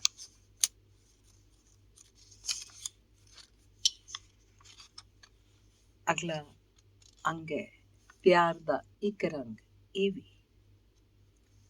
ਕੁਝ ਦਿਨਾਂ ਤੋਂ ਮੈਂ ਆਪਣੇ ਘਰ ਕੰਮ ਕਰਨ ਵਾਲੀ ਦੇ ਸੁਭਾਅ 'ਚ ਤਬਦੀਲੀ ਮਹਿਸੂਸ ਕਰ ਰਹੀ ਸੀ। ਮੇਰੀ ਰਸੋਈ 'ਚ ਕੋਈ ਦਰਵਾਜ਼ਾ ਨਹੀਂ ਹੈ। ਇਹ ਓਪਨ ਟਾਈਪ ਦੇ ਫਾਰਮੈਟ 'ਚ ਬਣੀ ਹੋਈ ਹੈ। ਜਿੱਥੇ ਬਰਤਨ ਸਾਫ਼ ਹੁੰਦੇ ਹਨ, ਉਹਦੇ ਬਿਲਕੁਲ ਸਾਹਮਣੇ ਮੇਰਾ ਕਮਰਾ ਪੈਂਦਾ ਹੈ। ਉਹ ਰੋਜ਼ ਮੇਰੇ ਕਮਰੇ ਵੱਲ ਪਿੱਠ ਕਰਕੇ ਭਾਂਡੇ ਮਾਂਜਦੀ, ਪਰ ਪਿਛਲੇ ਦਿਨਾਂ ਤੋਂ ਮਹਿਸੂਸ ਕੀਤਾ ਕਿ ਰਸੋਈ 'ਚ ਕੰਮ ਕਰਦੀ ਕਰਦੀ ਪਿੱਛਾਂ ਮੇਰੇ ਕਮਰੇ ਵੱਲ ਮੁੜ ਕੇ ਦੇਖਦੀ ਹੈ। ਪਹਿਲਾਂ ਤਾਂ ਮੈਂ ਸੋਚਿਆ ਕਿ ਇਸ 'ਚ ਕੋਈ ਖਾਸ ਗੱਲ ਨਹੀਂ ਹੈ, ਮਹਿਜ਼ ਇਤਫਾਕ ਹੈ। ਪਰ ਫਿਰ ਜਦ ਮੈਂ ਉਹਦੀ ਆਦਤ ਲਗਾਤਾਰ ਮਹਿਸੂਸ ਕੀਤੀ ਤੇ ਇੱਕ ਦੋ ਵਾਰ ਮੇਰੀ ਨਜ਼ਰ ਵੀ ਉਸ ਨਾਲ ਟਕਰਾ ਗਈ, ਤਾਂ ਮੈਨੂੰ ਲੱਗਣ ਲੱਗ ਪਿਆ ਕਿ ਉਹ ਕੁਝ ਨਾ ਕੁਝ ਜ਼ਰੂਰ ਨੋਟਿਸ ਕਰ ਰਹੀ ਹੈ। ਪਰ ਕੀ, ਇਹ ਮੈਂ ਨਹੀਂ ਸੀ ਜਾਣਦੀ। ਇੱਕ ਦਿਨ ਅਮਿਤ ਘਰੋਂ ਥੋੜ੍ਹੀ ਜਲਦੀ ਕੰਮ ਤੇ ਚਲੇ ਗਏ। ਉਹ ਆਈ ਤੇ ਆਪਣੇ ਕੰਮ ਵੱਲ ਹੋ ਗਈ। ਮੈਂ ਆਪਣੇ ਬੈੱਡ ਤੇ ਬੈਠੀ ਪੜ੍ਹ ਰਹੀ ਸਾਂ। ਉਹਨੇ ਸ਼ਾਇਦ ਛੇਤੀ ਮਹਿਸੂਸ ਕਰ ਲਿਆ ਕਿ ਮੈਂ ਇਕੱਲੀ ਹਾਂ। ਉਹਨੇ ਆਪਣਾ ਕੰਮ ਵਿੱਚ ਹੀ ਛੱਡਿਆ, ਸਰਫ ਵਾਲੇ ਹੱਥ ਸਾਫ਼ ਕੀਤੇ, ਮੇਰੇ ਕੋਲ ਆ ਕੇ ਖੜੀ ਹੋ ਗਈ। ਮੈਂ ਸੁਭਾਵਕ ਤੌਰ ਤੇ ਪੁੱਛਿਆ, ਹਾਂਜੀ ਦੀਦੀ। ਮੈਂ ਉਹਨੂੰ ਇਸ ਤਰ੍ਹਾਂ ਹੀ ਸੰਬੋਧਨ ਕਰਦੀ ਹਾਂ। ਕੀ ਸਰਫ ਮੁੱਕ ਗਿਆ? ਉਹਨੇ ਕਿਹਾ, ਨਹੀਂ ਦੀਦੀ, ਮੇਰਾ ਬੜੇ ਦਿਨਾਂ ਤੋਂ ਤੁਹਾਡੇ ਨਾਲ ਕੁਝ ਗੱਲਾਂ ਕਰਨ ਨੂੰ ਦਿਲ ਕਰਦਾ ਹੈ। ਮੈਂ ਕਿਹਾ, ਬਹਿ ਜਾ ਤੇ ਆਰਾਮ ਨਾਲ ਦੱਸ ਕੀ ਗੱਲ ਹੈ। ਉਹਨੇ ਕਿਹਾ, ਦੀਦੀ ਤੁਹਾਨੂੰ ਤਾਂ ਪਤਾ ਹੀ ਹੈ, ਸਾਲ ਹੋ ਚੱਲਿਆ ਹੈ ਉਸ ਨੂੰ ਗਏ। ਸਾਲ ਪਹਿਲਾਂ ਭਰ ਜਵਾਨੀ 'ਚ ਉਹਦਾ ਪਤੀ ਮਰ ਗਿਆ ਸੀ। ਅੱਜ ਕੱਲ੍ਹ ਮੇਰੀ ਮਾਂ ਨੂੰ ਰੋਜ਼ ਉਹਨਾਂ ਦਾ ਸੁਪਨਾ ਆਉਂਦਾ ਹੈ। ਉਸ ਵਿੱਚ ਮੇਰੀ ਮਾਂ ਨੂੰ ਆਖਦੇ ਹਨ ਕਿ ਮੇਰੀ ਪਤਨੀ ਦਾ ਖਿਆਲ ਰੱਖਿਆ ਕਰੋ। ਮਾਂ ਮੇਰੀ ਕਹਿੰਦੀ ਹੈ ਕਿ ਇੱਕ ਦਿਨ ਉਹਨੇ ਵੀ ਸੁਪਨੇ 'ਚ ਹੀ ਖਿਝ ਕੇ ਕਹਿਤਾ ਕਿ ਐਵੇਂ ਮੈਨੂੰ ਕਿਉਂ ਤੰਗ ਕਰਦਾ ਰਹਿਣਾ, ਆਪਣੀ ਮਾਂ ਦੇ ਸੁਪਨੇ 'ਚ ਜਾ ਤੇ ਉਹਨੂੰ ਕਹਿ ਕੇ ਆਪਣੀ ਨੂੰਹ ਦਾ ਖਿਆਲ ਰੱਖੇ। ਮਾਂ ਕਹਿੰਦੀ ਹੈ ਕਿ ਇੰਨੀ ਗੱਲ ਸੁਣਦੇ ਹੀ ਉਹ ਜ਼ੋਰ ਦੀ ਰੋਣ ਲੱਗ ਪੈਂਦਾ ਹੈ ਤੇ ਆਖਦਾ ਹੈ ਕਿ ਮੈਂ ਆਪਣੀ ਮਾਂ ਦੇ ਘਰ ਕਿਵੇਂ ਜਾਵਾਂ। ਉਹਨੇ ਤਾਂ ਘਰ ਦੇ ਚਾਰੇ ਪਾਸੇ ਕਿੱਲ ਗਡਵਾਏ ਹੋਏ ਨੇ, ਮੈਂ ਉੱਥੇ ਪਹੁੰਚ ਹੀ ਨਹੀਂ ਸਕਦਾ। ਉਹਦੀ ਇੰਜ ਦੀ ਗੱਲ ਸੁਣ ਕੇ ਮੈਂ ਹੱਸ ਪਈ ਤੇ ਕਿਹਾ, ਠੀਕ ਹੈ, ਤੇਰੀ ਸੱਸ ਦੇ ਸੁਪਨੇ 'ਚ ਨਹੀਂ ਜਾਂਦਾ ਤਾਂ ਤੇਰੇ ਹੀ ਸੁਪਨੇ 'ਚ ਆ ਜਾਏ। ਨਾਲੇ ਕਿੱਲਾਂ ਸੁਪਨਿਆਂ 'ਚ ਥੋੜ੍ਹਾ ਲੱਗਦੀਆਂ ਨੇ। ਮੈਨੂੰ ਅੰਦਰੀ ਹਾਸਾ ਵੀ ਆ ਰਿਹਾ ਸੀ, ਪਰ ਮੈਂ ਉਹਨੂੰ ਦੱਬ ਲਿਆ। ਉਸ ਆਖਿਆ, ਨਹੀਂ ਦੀਦੀ, ਤੁਸੀਂ ਸਮਝੇ ਨਹੀਂ। ਆਉਂਦੇ ਨੇ ਉਹ ਮੇਰੇ ਸੁਪਨਿਆਂ 'ਚ ਵੀ, ਪਰ ਕਦੇ ਵੀ ਨਜ਼ਰ ਚੁੱਕ ਕੇ ਮੈਨੂੰ ਤੱਕਦੇ ਨਹੀਂ। ਬਸ ਨੀਵੀਂ ਪਾਈ ਖੜੇ ਰਹਿੰਦੇ ਨੇ। ਮੈਂ ਬੜਾ ਕਹਿੰਦੀ ਹਾਂ ਕਿ ਜੀ ਮੇਰੇ ਵੱਲ ਤੱਕੋ। ਮੈਨੂੰ ਤੁਹਾਡੇ ਨਾਲ ਕੋਈ ਗਿਲਾ ਨਹੀਂ, ਜਿੰਨੀ ਦੇਰ ਵੀ ਤੁਹਾਡੇ ਨਾਲ ਕੱਟੀ ਖੁਸ਼ੀ ਨਾਲ ਕੱਟੀ। ਤੁਸੀਂ ਐਵੇਂ ਹੀ ਨਾ ਦਿਲ ਨੂੰ ਲਾਓ, ਇੱਕ ਵਾਰ ਅੱਖ ਭਰ ਕੇ ਮੇਰੇ ਵੱਲ ਤੱਕੋ ਤਾਂ ਸਹੀ। ਪਰ ਨਹੀਂ ਦੀਦੀ, ਮੇਰੀ ਗੱਲ ਸੁਣਦੇ ਹੀ ਨਹੀਂ। ਇਸ ਲਈ ਤਾਂ ਉਹ ਮੇਰੀ ਮਾਂ ਦੇ ਸੁਪਨਿਆਂ 'ਚ ਜਾ ਕੇ ਕਹਿੰਦੇ ਹਨ ਕਿ ਮੇਰੀ ਪਤਨੀ ਦਾ ਖਿਆਲ ਰੱਖਿਆ ਕਰੋ। ਉਹਦੀ ਇਸ ਗੱਲ 'ਚ ਇੱਕ ਲਫ਼ਜ਼ ਆਇਆ, ਗਿਲਾ। ਇਸ ਸ਼ਬਦ ਨੇ ਮੇਰੇ ਅੰਦਰ ਹਲਚਲ ਪੈਦਾ ਕਰ ਦਿੱਤੀ। ਮੈਂ ਹੈਰਾਨ ਸਾਂ, ਕਾਹਦਾ ਗਿਲਾ ਹੋਏਗਾ? ਇਹਨੇ ਇੰਜ ਕਿਉਂ ਕਿਹਾ? ਕਿ ਉਹਦਾ ਪਤੀ ਕਿਸੇ ਗੱਲੋਂ ਤੋਂ ਸ਼ਰਮਿੰਦਾ ਸੀ? ਸਵਾਲ ਮੇਰੇ ਮੱਥੇ 'ਚ ਤੈਰਨ ਲੱਗੇ। ਇੱਕ ਇੱਕ ਕਰਕੇ ਮੈਂ ਉਸ ਤੋਂ ਉਹਦੀ ਜ਼ਿੰਦਗੀ ਦੀਆਂ ਪਰਤਾਂ ਖੁਲਵਾਉਣੀਆਂ ਸ਼ੁਰੂ ਕਰ ਦਿੱਤੀਆਂ। ਉਹਦੇ ਬਿਆਨ ਦੌਰਾਨ ਮੈਂ ਉਹਦੇ ਮੂੰਹ ਜਿਸ ਤਰ੍ਹਾਂ ਦੇ ਲਫ਼ਜ਼ ਤੇ ਪਿਆਰ ਦੇ ਜਿਸ ਰੰਗ ਦਾ ਜ਼ਿਕਰ ਸੁਣਿਆ, ਉਹਨੇ ਮੈਨੂੰ ਸੁੰਨ ਕਰ ਦਿੱਤਾ। ਦੀਦੀ, ਅੱਜ ਮੈਂ 34 ਸਾਲਾਂ ਦੀ ਹਾਂ। 18 ਸਾਲਾਂ ਦੀ ਸੀ ਜਦੋਂ ਵਿਆਹੀ ਗਈ ਸੀ। ਮੈਂ ਸੋਹਣੀ ਸੀ, ਪਤਲੀ, ਲੰਬੀ, ਗੋਰੀ। ਨਿੱਤ ਨਵੇਂ ਰਿਸ਼ਤੇ ਆਉਂਦੇ ਸੀ ਮੈਨੂੰ। ਹਾਂ, ਪੜ੍ਹੀ ਲਿਖੀ ਨਹੀਂ ਸੀ। 2-3 ਜਮਾਤਾਂ ਮਗਰੋਂ ਹੀ ਪੜ੍ਹਨੋਂ ਹਟ ਗਈ ਸੀ। ਫਿਰ ਵੀ ਮੈਨੂੰ ਰਿਸ਼ਤਿਆਂ ਦੀ ਕੋਈ ਕਮੀ ਨਹੀਂ ਸੀ। ਅਸੀਂ ਤਰਨ ਤਾਰਨ ਦੇ ਰਹਿਣ ਵਾਲੇ ਸਾਂ। ਮੇਰਾ ਵਿਆਹ ਅੰਮ੍ਰਿਤਸਰ ਪੱਕਾ ਹੋ ਗਿਆ। ਮੈਂ ਬੜੀ ਖੁਸ਼ ਸੀ ਕਿ ਵੱਡੇ ਸ਼ਹਿਰ ਵਿਆਹੀ ਚੱਲੀ ਸਾਂ। 2-2 ਸੈੱਟਾਂ ਵਾਲਾ ਚੂੜਾ ਆਪ ਆਖ ਕੇ ਮੰਗਵਾਇਆ ਸੀ ਮੈਂ ਆਪਣੇ ਮਾਮੇ ਤੋਂ। ਸ਼ੀਸ਼ੇ ਵਾਲੀਆਂ ਪਰਾਂਦੀਆਂ ਖਰੀਦੀਆਂ ਸਨ।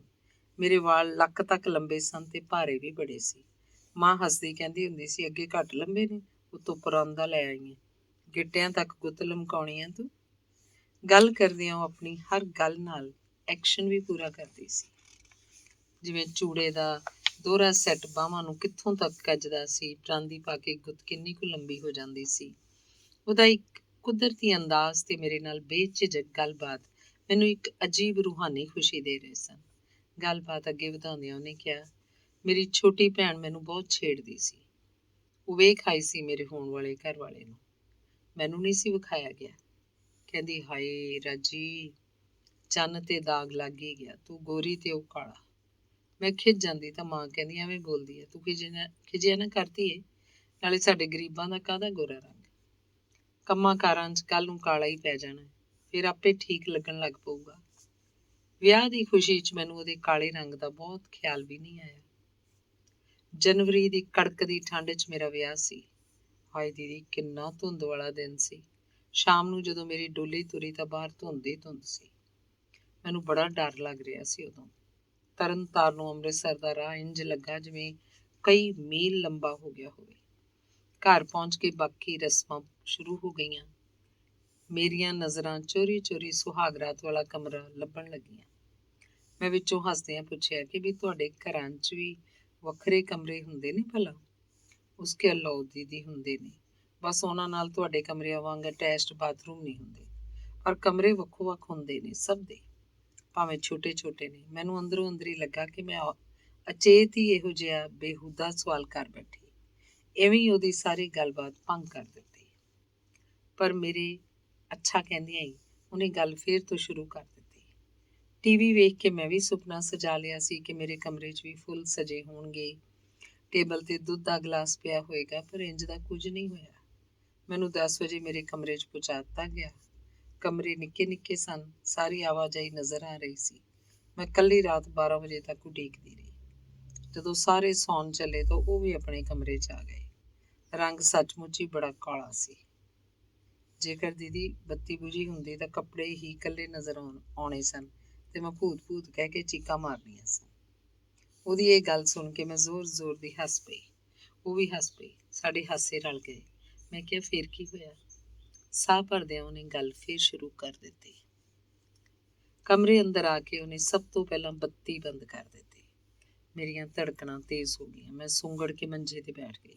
ਕੁਝ ਮਿੰਟ ਲੰਘ ਗਏ, ਪਰ ਉਹ ਮੇਰੇ ਮੰਜੇ ਤੱਕ ਨਹੀਂ ਸੀ ਆਇਆ। ਘਰ ਨਵਾਂ ਸੀ ਤੇ ਮੇਰੇ ਲਈ ਇਸ ਲਈ ਮੰਜੇ ਤੋਂ ਉੱਠਣ ਦਾ ਹੀਆ ਹੀ ਨਹੀਂ ਸੀ ਪੈ ਰਿਹਾ। ਹੌਲੀ ਹੌਲੀ ਕਿਸੇ ਦੇ ਰੋਣ ਦੀ ਆਵਾਜ਼ ਕਮਰੇ 'ਚ ਫੈਲ ਰਹੀ ਸੀ। ਮੈਨੂੰ ਡਰ ਲੱਗਣ ਲੱਗ ਪਿਆ। ਮੈਨੂੰ ਪਤਾ ਨਹੀਂ ਸੀ ਲੱਗ ਰਿਹਾ ਕਿ ਇਹ ਮੇਰੇ ਕੋਲ ਕਿਉਂ ਨਹੀਂ ਆ ਰਹੇ। ਰੋਣ ਦੀ ਆਵਾਜ਼ ਥੋੜ੍ਹੀ ਤੇਜ਼ ਹੋ ਗਈ ਤਾਂ ਮੈਂ ਹਿੰਮਤ ਕਰਕੇ ਬਿਸਤਰੇ ਤੋਂ ਉੱਠੀ, ਬੱਤੀ ਜਗਾਈ, ਇੱਧਰ ਉੱਧਰ ਤੱਕਿਆ। ਇੱਕ ਨੁੱਕਰ 'ਚ ਮੇਰਾ ਘਰ ਵਾਲਾ ਦਰਵਾਜ਼ੇ ਨਾਲ ਸਿਰ ਲਾਈ ਰੋ ਰਿਹਾ ਸੀ।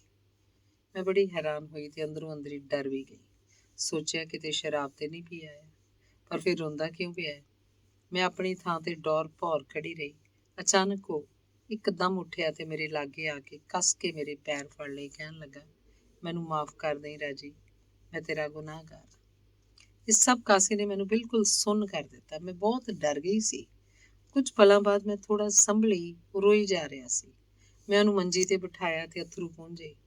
ਪੁੱਛਣ ਤੇ ਰੋਂਦਿਆਂ ਰੋਂਦਿਆਂ ਉਹਨੇ ਸਾਰੀ ਗੱਲ ਆਖ ਦਿੱਤੀ। ਉਹ ਨਿਪੁੰਸਕ ਸੀ। ਉਹਨੇ ਦੱਸਿਆ ਕਿ ਉਹ ਇਲਾਜ ਵੀ ਕਰਵਾ ਰਿਹਾ। ਡਾਕਟਰ ਕਹਿੰਦਾ ਹੈ ਕਿ ਠੀਕ ਹੋਣ ਦੀ ਉਮੀਦ ਹੈ। ਠੀਕ ਹੋ ਜਾਣ ਦੀ ਉਮੀਦ ਨੇ ਤੇ ਉਹਦੀਆਂ ਅੱਖਾਂ 'ਚੋਂ ਡਿੱਗਦੇ ਅੱਥਰੂਆਂ ਦਾ ਮੇਰੇ ਮਨ ਤੇ ਇਹੋ ਜਿਹਾ ਅਸਰ ਹੋਇਆ ਕਿ ਮੈਂ ਉਹਨੂੰ ਝੱਟ ਹੀ ਮਾਫ਼ ਕਰ ਦਿੱਤਾ ਦਿਲੋਂ। ਸਭ ਸੁਣਦੀ ਮੈਂ ਆਪ ਪਤਾ ਨਹੀਂ ਕਿੱਥੇ ਗੁਆਚ ਗਈ ਸਾਂ। ਉਹਦਾ ਗੱਜ ਭਰ ਆਇਆ ਤੇ ਮੇਰਾ ਵੀ। ਸਭ ਸੁਣਦਿਆਂ ਹੱਸਦੀ ਏ ਬੇਪਰਦਗੀ ਮੇਰੇ ਜ਼ਹਿਨ 'ਚ ਆਈ ਨਹੀਂ ਸੀ। ਮੈਂ ਸੋਚ ਰਹੀ ਸਾਂ ਸ਼ਰਾਬੀ ਕਬਾਬੀ ਹੋਣਾ ਹੈ, ਮਾਰਦਾ ਕੁੱਟਦਾ ਹੋਣਾ ਹੈ, ਪਰ ਉਹਦੀ ਜ਼ਿੰਦਗੀ ਦੇ ਇਸ ਮੋੜ ਦੀ ਬੇਪਰਦਗੀ ਨੇ ਮੇਰਾ ਦਿਲੋਂ ਦਿਮਾਗ ਹਿਲਾ ਦਿੱਤਾ। ਮੈਂ ਗੁਆਚੀ ਨੇ ਕਿਹਾ, ਫੇਰ? ਸ਼ੁਰੂ 'ਚ ਤਾਂ ਦਿਨ ਚੰਗੇ ਲੱਗਦੇ ਸੀ। ਕੁਝ ਵੀ ਵੱਖਰਾ ਜਾਂ ਅਜੀਤ ਨਹੀਂ ਸੀ ਲੱਗਦਾ। ਰੋਜ਼ ਸ਼ਾਮ ਅਸੀਂ ਤਿਆਰ ਹੋ ਕੇ ਬਾਜ਼ਾਰ ਨੂੰ ਨਿਕਲਦੇ। ਮੈਂ ਵੀ ਪੂਰੇ ਦਿਲ ਨਾਲ ਤਿਆਰ ਹੁੰਦੀ। ਲੋਕ ਮੈਨੂੰ ਵੇਖ ਕੇ ਸੋਹਣੀ ਜ਼ਰੂਰ ਕਹਿੰਦੇ। ਇੱਕ ਵਾਰ ਮੈਂ ਇਹਨਾਂ ਨਾਲ ਇੱਕ ਕੈਪਟਨ ਦੇ ਘਰ ਗਈ। ਇਹ ਉਹਨਾਂ ਦੇ ਘਰ ਬੜੇ ਚਿਰ ਤੋਂ ਸਮਾਨ ਦੇਣ ਜਾਂਦੇ ਸਨ। ਉਹਨੇ ਮੈਨੂੰ ਉਹਨਾਂ ਨਾਲ ਮਿਲਵਾਇਆ। ਮੈਨੂੰ ਵੇਖ ਕੇ ਕੈਪਟਨ ਨੇ ਮੇਰੇ ਘਰ ਵਾਲੇ ਨੂੰ ਕਿਹਾ, ਬਿੱਟੂ ਯੂ ਆਰ ਲੱਕੀ। ਮੈਨੂੰ ਅੰਗਰੇਜ਼ੀ ਨਹੀਂ ਸੀ ਆਉਂਦੀ, ਇਸ ਲਈ ਮੈਨੂੰ ਉਸ ਵੇਲੇ ਤਾਂ ਇਹਦਾ ਮਤਲਬ ਨਹੀਂ ਪਤਾ ਲੱਗਾ, ਪਰ ਜਦੋਂ ਘਰ ਆ ਕੇ ਉਹਨੇ ਸਮਝਾਇਆ ਕਿ ਉਹ ਕੈਪਟਨ ਕਹਿੰਦਾ ਸੀ ਕਿ ਬਿੱਟੂ ਤੂੰ ਬੜਾ ਕਿਸਮਤ ਵਾਲਾ ਹੈ, ਏਡੀ ਸੋਹਣੀ ਵਹੁਟੀ ਮਿਲੀ ਹੈ, ਤਾਂ ਮੈਨੂੰ ਆਪਣੇ ਸੋਹਣੇਪਨ ਤੇ ਬੜਾ ਨਾਜ਼ ਆਇਆ। ਦੀਦੀ ਇੱਕ ਦਿਨ ਉਹ ਮੇਰੇ ਲਈ ਜੁੱਤੀ ਲਿਆਇਆ, ਤਿੱਲੇਦਾਰ ਜੁੱਤੀ, ਕਾਲੇ ਰੰਗ ਦੀ। ਇੰਨਾ ਕਹਿੰਦਿਆਂ ਉਹਦਾ ਗੱਜ ਫੇਰ ਭਰ ਆਇਆ ਤੇ ਲਗਭਗ ਰੋਂਦਿਆਂ ਕਹਿਣ ਲੱਗੀ, ਕਹਿੰਦਾ ਸੀ ਰਾਜੀ, ਗੋਰੇ ਪੈਰਾਂ 'ਚ ਜੇ ਰੋਹਬ ਕਾਲੀ ਜੁੱਤੀ ਦਾ ਨਿਕਲਦਾ ਹੈ, ਉਹ ਕਿਸੇ ਹੋਰ ਰੰਗ ਦਾ ਨਹੀਂ ਹੁੰਦਾ। ਤੇ ਹੁਣ ਵੇਖੋ ਦੀਦੀ, ਨੰਗੇ ਪੈਰੀ ਘਰਾਂ 'ਚ ਕੰਮ ਕਰਦੀ ਫਿਰਦੀ ਹਾਂ। ਅੱਖਾਂ ਪੂੰਝਦੀ ਰਸੋਈ ਵੱਲ ਨੂੰ ਮੁੜ ਗਈ ਤੇ ਭਾਂਡੇ ਮਾਂਜਣ ਲੱਗ ਪਈ। 1-2 ਮਿੰਟ ਮੈਂ ਉਂਝ ਆਪਣੇ ਬਿਸਤਰੇ 'ਚ ਬੈਠੀ ਰਹੀ। ਫਿਰ ਅਗਲੇ ਪਲ ਮੈਨੂੰ ਲੱਗਾ ਮੈਂ ਹੁਣ ਹੋਰ ਇਸ ਕਮਰੇ 'ਚ ਨਹੀਂ ਬੈਠ ਸਕਦੀ। ਮੈਂ ਉੱਠੀ ਤੇ ਉਸ ਕੋਲ ਰਸੋਈ 'ਚ ਚਲੀ ਗਈ। ਮੈਂ ਕਿਹਾ, ਗੱਲ ਵਿੱਚ ਹੀ ਛੱਡ ਕੇ ਕਿਉਂ ਆ ਗਏ ਦੀਦੀ? ਉਹਨੇ ਕਿਹਾ, ਚਲੋ ਛੱਡੋ ਦੀਦੀ, ਤੁਸੀਂ ਆਪਣਾ ਕੰਮ ਕਰੋ, ਮੈਂ ਤਾਂ ਐਵੇਂ ਹੀ ਤੁਹਾਡਾ ਵੀ ਟਾਈਮ ਖਰਾਬ ਕੀਤਾ। ਚੰਗਾ ਭਲਾ ਤੁਸੀਂ ਪੜ੍ਹਦੇ ਪਏ ਸੀ, ਨਾਲੇ ਦੀਦੀ ਇਹਨਾਂ ਗੱਲਾਂ ਨਾਲ ਹੁਣ ਕੀ ਫਾਇਦਾ, ਆਪਣਾ ਹੀ ਜੀ ਸਾੜਨਾ ਹੈ। ਮੈਂ ਦਿਲਾਸਾ ਦਿੰਦਿਆਂ ਕਿਹਾ, ਚੱਲ ਦਿਲ ਤਾਂ ਹੌਲਾ ਹੁੰਦਾ ਹੈ। ਫਿਰ ਬੜੀ ਮੁਸ਼ਕਿਲ ਮੈਂ ਉਹਨੂੰ ਹੋਰ ਗੱਲਾਂ ਦੱਸਣ ਤੇ ਰਾਜ਼ੀ ਕੀਤਾ। ਉਹਦੇ ਜੀਵਨ 'ਚ ਮੇਰੀ ਉਤਸੁਕਤਾ ਹੁਣ ਹੋਰ ਵੀ ਵੱਧ ਗਈ ਸੀ। ਮੈਂ ਉਹਨੂੰ ਪੁੱਛਿਆ, ਫਿਰ ਤੇਰਾ ਘਰ ਵਾਲਾ ਠੀਕ ਹੋ ਗਿਆ ਸੀ? ਦੀਦੀ, ਹਰ ਵਾਰ ਡਾਕਟਰ ਉਹਨਾਂ ਨੂੰ ਵੱਡਾ ਦਿਲਾਸਾ ਦਿੰਦਾ ਸੀ ਕਿ ਵੀ ਥੋੜ੍ਹੇ ਚਿਰ ਤੱਕ ਤੂੰ ਠੀਕ ਹੋ ਜਾਏਂਗਾ। ਇਸ ਨਾਲ ਮੈਨੂੰ ਵੀ ਤਸੱਲੀ ਮਿਲ ਜਾਂਦੀ। ਦਿਨ ਇੰਤਜ਼ਾਰ 'ਚ ਲੰਘਦੇ ਗਏ ਕਿ ਅੱਜ ਭਲਕੇ ਠੀਕ ਹੋ ਜਾਣਗੇ। 6-7 ਮਹੀਨੇ ਬੜੇ ਵਧੀਆ ਨਿਕਲੇ, ਕੋਈ ਕਮੀ ਮਹਿਸੂਸ ਨਹੀਂ ਹੋਈ। ਪਰ ਹੌਲੀ ਹੌਲੀ ਪਤਾ ਨਹੀਂ ਕਿਉਂ ਇਹਦਾ ਸੁਭਾਅ ਬਦਲਣਾ ਸ਼ੁਰੂ ਹੋ ਗਿਆ। ਉਹ ਸ਼ਰਾਬ ਪੀ ਕੇ ਘਰ ਆਉਣ ਲੱਗ ਪਿਆ, ਬਿਨਾਂ ਕਾਰਨੋਂ ਮੈਨੂੰ ਮਾਰਨ ਕੁੱਟਣ ਲੱਗ ਪੈਂਦਾ, ਸੁੱਤੀ ਪਈ ਨੂੰ ਹੀ ਮੈਨੂੰ ਮੰਜੀਓਂ ਹੇਠਾਂ ਸੁੱਟ ਦਿੰਦਾ। ਜਿਸ ਵੇਲੇ ਉਹ ਇਹ ਗੱਲ ਦੱਸ ਰਹੀ ਸੀ, ਮੈਂ ਉਹਦੇ ਕੋਲ ਖੜੀ ਸੀ। ਅਗਲੀ ਗੱਲ ਦੱਸਣ ਲੱਗਿਆ ਉਹਨੂੰ ਇਹ ਖਿਆਲ ਹੀ ਨਹੀਂ ਰਿਹਾ। ਉਹ ਗੱਲਾਂ ਸੁਣਾਉਂਦੀ ਆਪਣੇ ਦਿਨਾਂ 'ਚ ਚਲੀ ਗਈ। ਉਹਨੇ ਅਚਾਨਕ ਆਪਣੇ ਪੈਰ ਨੂੰ ਜ਼ੋਰ ਦੀ ਝਟਕਾ ਦਿੱਤਾ ਤੇ ਕਿਹਾ, ਇੰਜ ਇੰਜ ਠੁੱਡੇ ਮਾਰਦਾ ਸੀ ਉਹ ਮੈਨੂੰ। ਇੰਜ ਕਰਦਿਆਂ 1 ਸਾਲ ਲੰਘ ਗਿਆ। ਮੈਂ ਕਿਹਾ, ਇੰਨੀ ਦੇਰ 'ਚ ਕਿਸੇ ਨੂੰ ਕੁਝ ਵੀ ਪਤਾ ਨਹੀਂ ਲੱਗਾ? ਤੂੰ ਆਪਣੀ ਮਾਂ ਨੂੰ ਵੀ ਨਹੀਂ ਦੱਸਿਆ? ਨਹੀਂ ਦੀਦੀ, ਉਹਨਾਂ ਪਹਿਲੀ ਰਾਤ ਹੀ ਆਪਣੀ ਸਹੁੰ ਪਾ ਦਿੱਤੀ ਸੀ ਕਿ ਕਿਸੇ ਨੂੰ ਦੱਸੀ ਨਾ, ਨਹੀਂ ਤਾਂ ਮੈਂ ਮਰ ਜਾਵਾਂਗਾ। ਤੇ ਮੈਂ ਇੰਨੇ ਵਰੇ ਕਦੇ ਕਿਸੇ ਨੂੰ ਨਹੀਂ ਦੱਸੀ। ਅੱਜ ਪਤਾ ਨਹੀਂ ਕਿਹੜੇ ਵੇਲੇ ਤੁਹਾਨੂੰ ਦੱਸ ਹੋ ਗਈ। ਚੱਲ ਹੁਣ ਤਾਂ ਉਹ ਪਹਿਲਾਂ ਹੀ ਮਰ ਚੁੱਕਾ ਹੈ। ਦੀਦੀ, ਉਹਦੇ ਅੰਦਰ ਪਿਆਰ ਵੀ ਬੜਾ ਸੀ, ਮੈਨੂੰ ਤੇ ਕਰਦਾ ਹੀ ਸੀ। ਨਾਲ ਦੀ ਨਾਲ ਘਰ ਦੇ ਕਈ ਜੀਆਂ ਨਾਲ ਬੜਾ ਪਿਆਰ ਸੀ ਉਹਦਾ। ਮੇਰੀ ਜਠਾਣੀ ਯਾਨੀ ਆਪਣੀ ਵੱਡੀ ਭਾਬੀ ਨਾਲ ਬੜਾ ਪਿਆਰ ਸੀ ਉਹਦਾ। ਉਹਦੀ ਕੋਈ ਗੱਲ ਨਹੀਂ ਸੀ ਮੋੜਦਾ। ਘਰ 'ਚੋਂ ਹਰ ਕਿਸੇ ਦੀ ਲੋੜ ਪੂਰੀ ਕਰਨ 'ਚ ਲੱਗਾ ਰਹਿੰਦਾ। ਕਮਾਉਂਦਾ ਠੀਕ ਠਾਕ ਸੀ ਉਹ, ਪਰ ਮੇਰਾ ਦਿਲ ਨਹੀਂ ਸੀ ਕਰਦਾ ਉਹ ਆਪਣੀ ਮਿਹਨਤ ਦੀ ਕਮਾਈ ਇੰਝ ਸਭ ਤੇ ਲੁਟਾਵੇ। ਮੈਨੂੰ ਲੱਗਦਾ ਸੀ ਸਭ ਉਹਨੂੰ ਆਪਣੇ ਫਾਇਦੇ ਲਈ ਵਰਤਦੇ ਨੇ। ਕਈ ਵਾਰ ਮੈਂ ਉਹਨੂੰ ਕਹਿਣ ਦੀ ਕੋਸ਼ਿਸ਼ ਕਰਦੀ, ਉਹ ਗੱਲ ਸੁਣਦਾ ਪਰ ਚੁੱਪ ਹੀ ਰਹਿੰਦਾ। ਫਿਰ ਉਹ ਦਿਨ ਆਇਆ, ਕਹਿਰ ਦਾ ਦਿਨ। ਮੈਨੂੰ ਨਹੀਂ ਸੀ ਪਤਾ ਕਿ ਮੇਰੀ ਜਠਾਣੀ ਨੇ ਉਹ ਤੋਂ ਕੁਝ ਪੈਸੇ ਮੰਗੇ ਹੋਏ ਨੇ।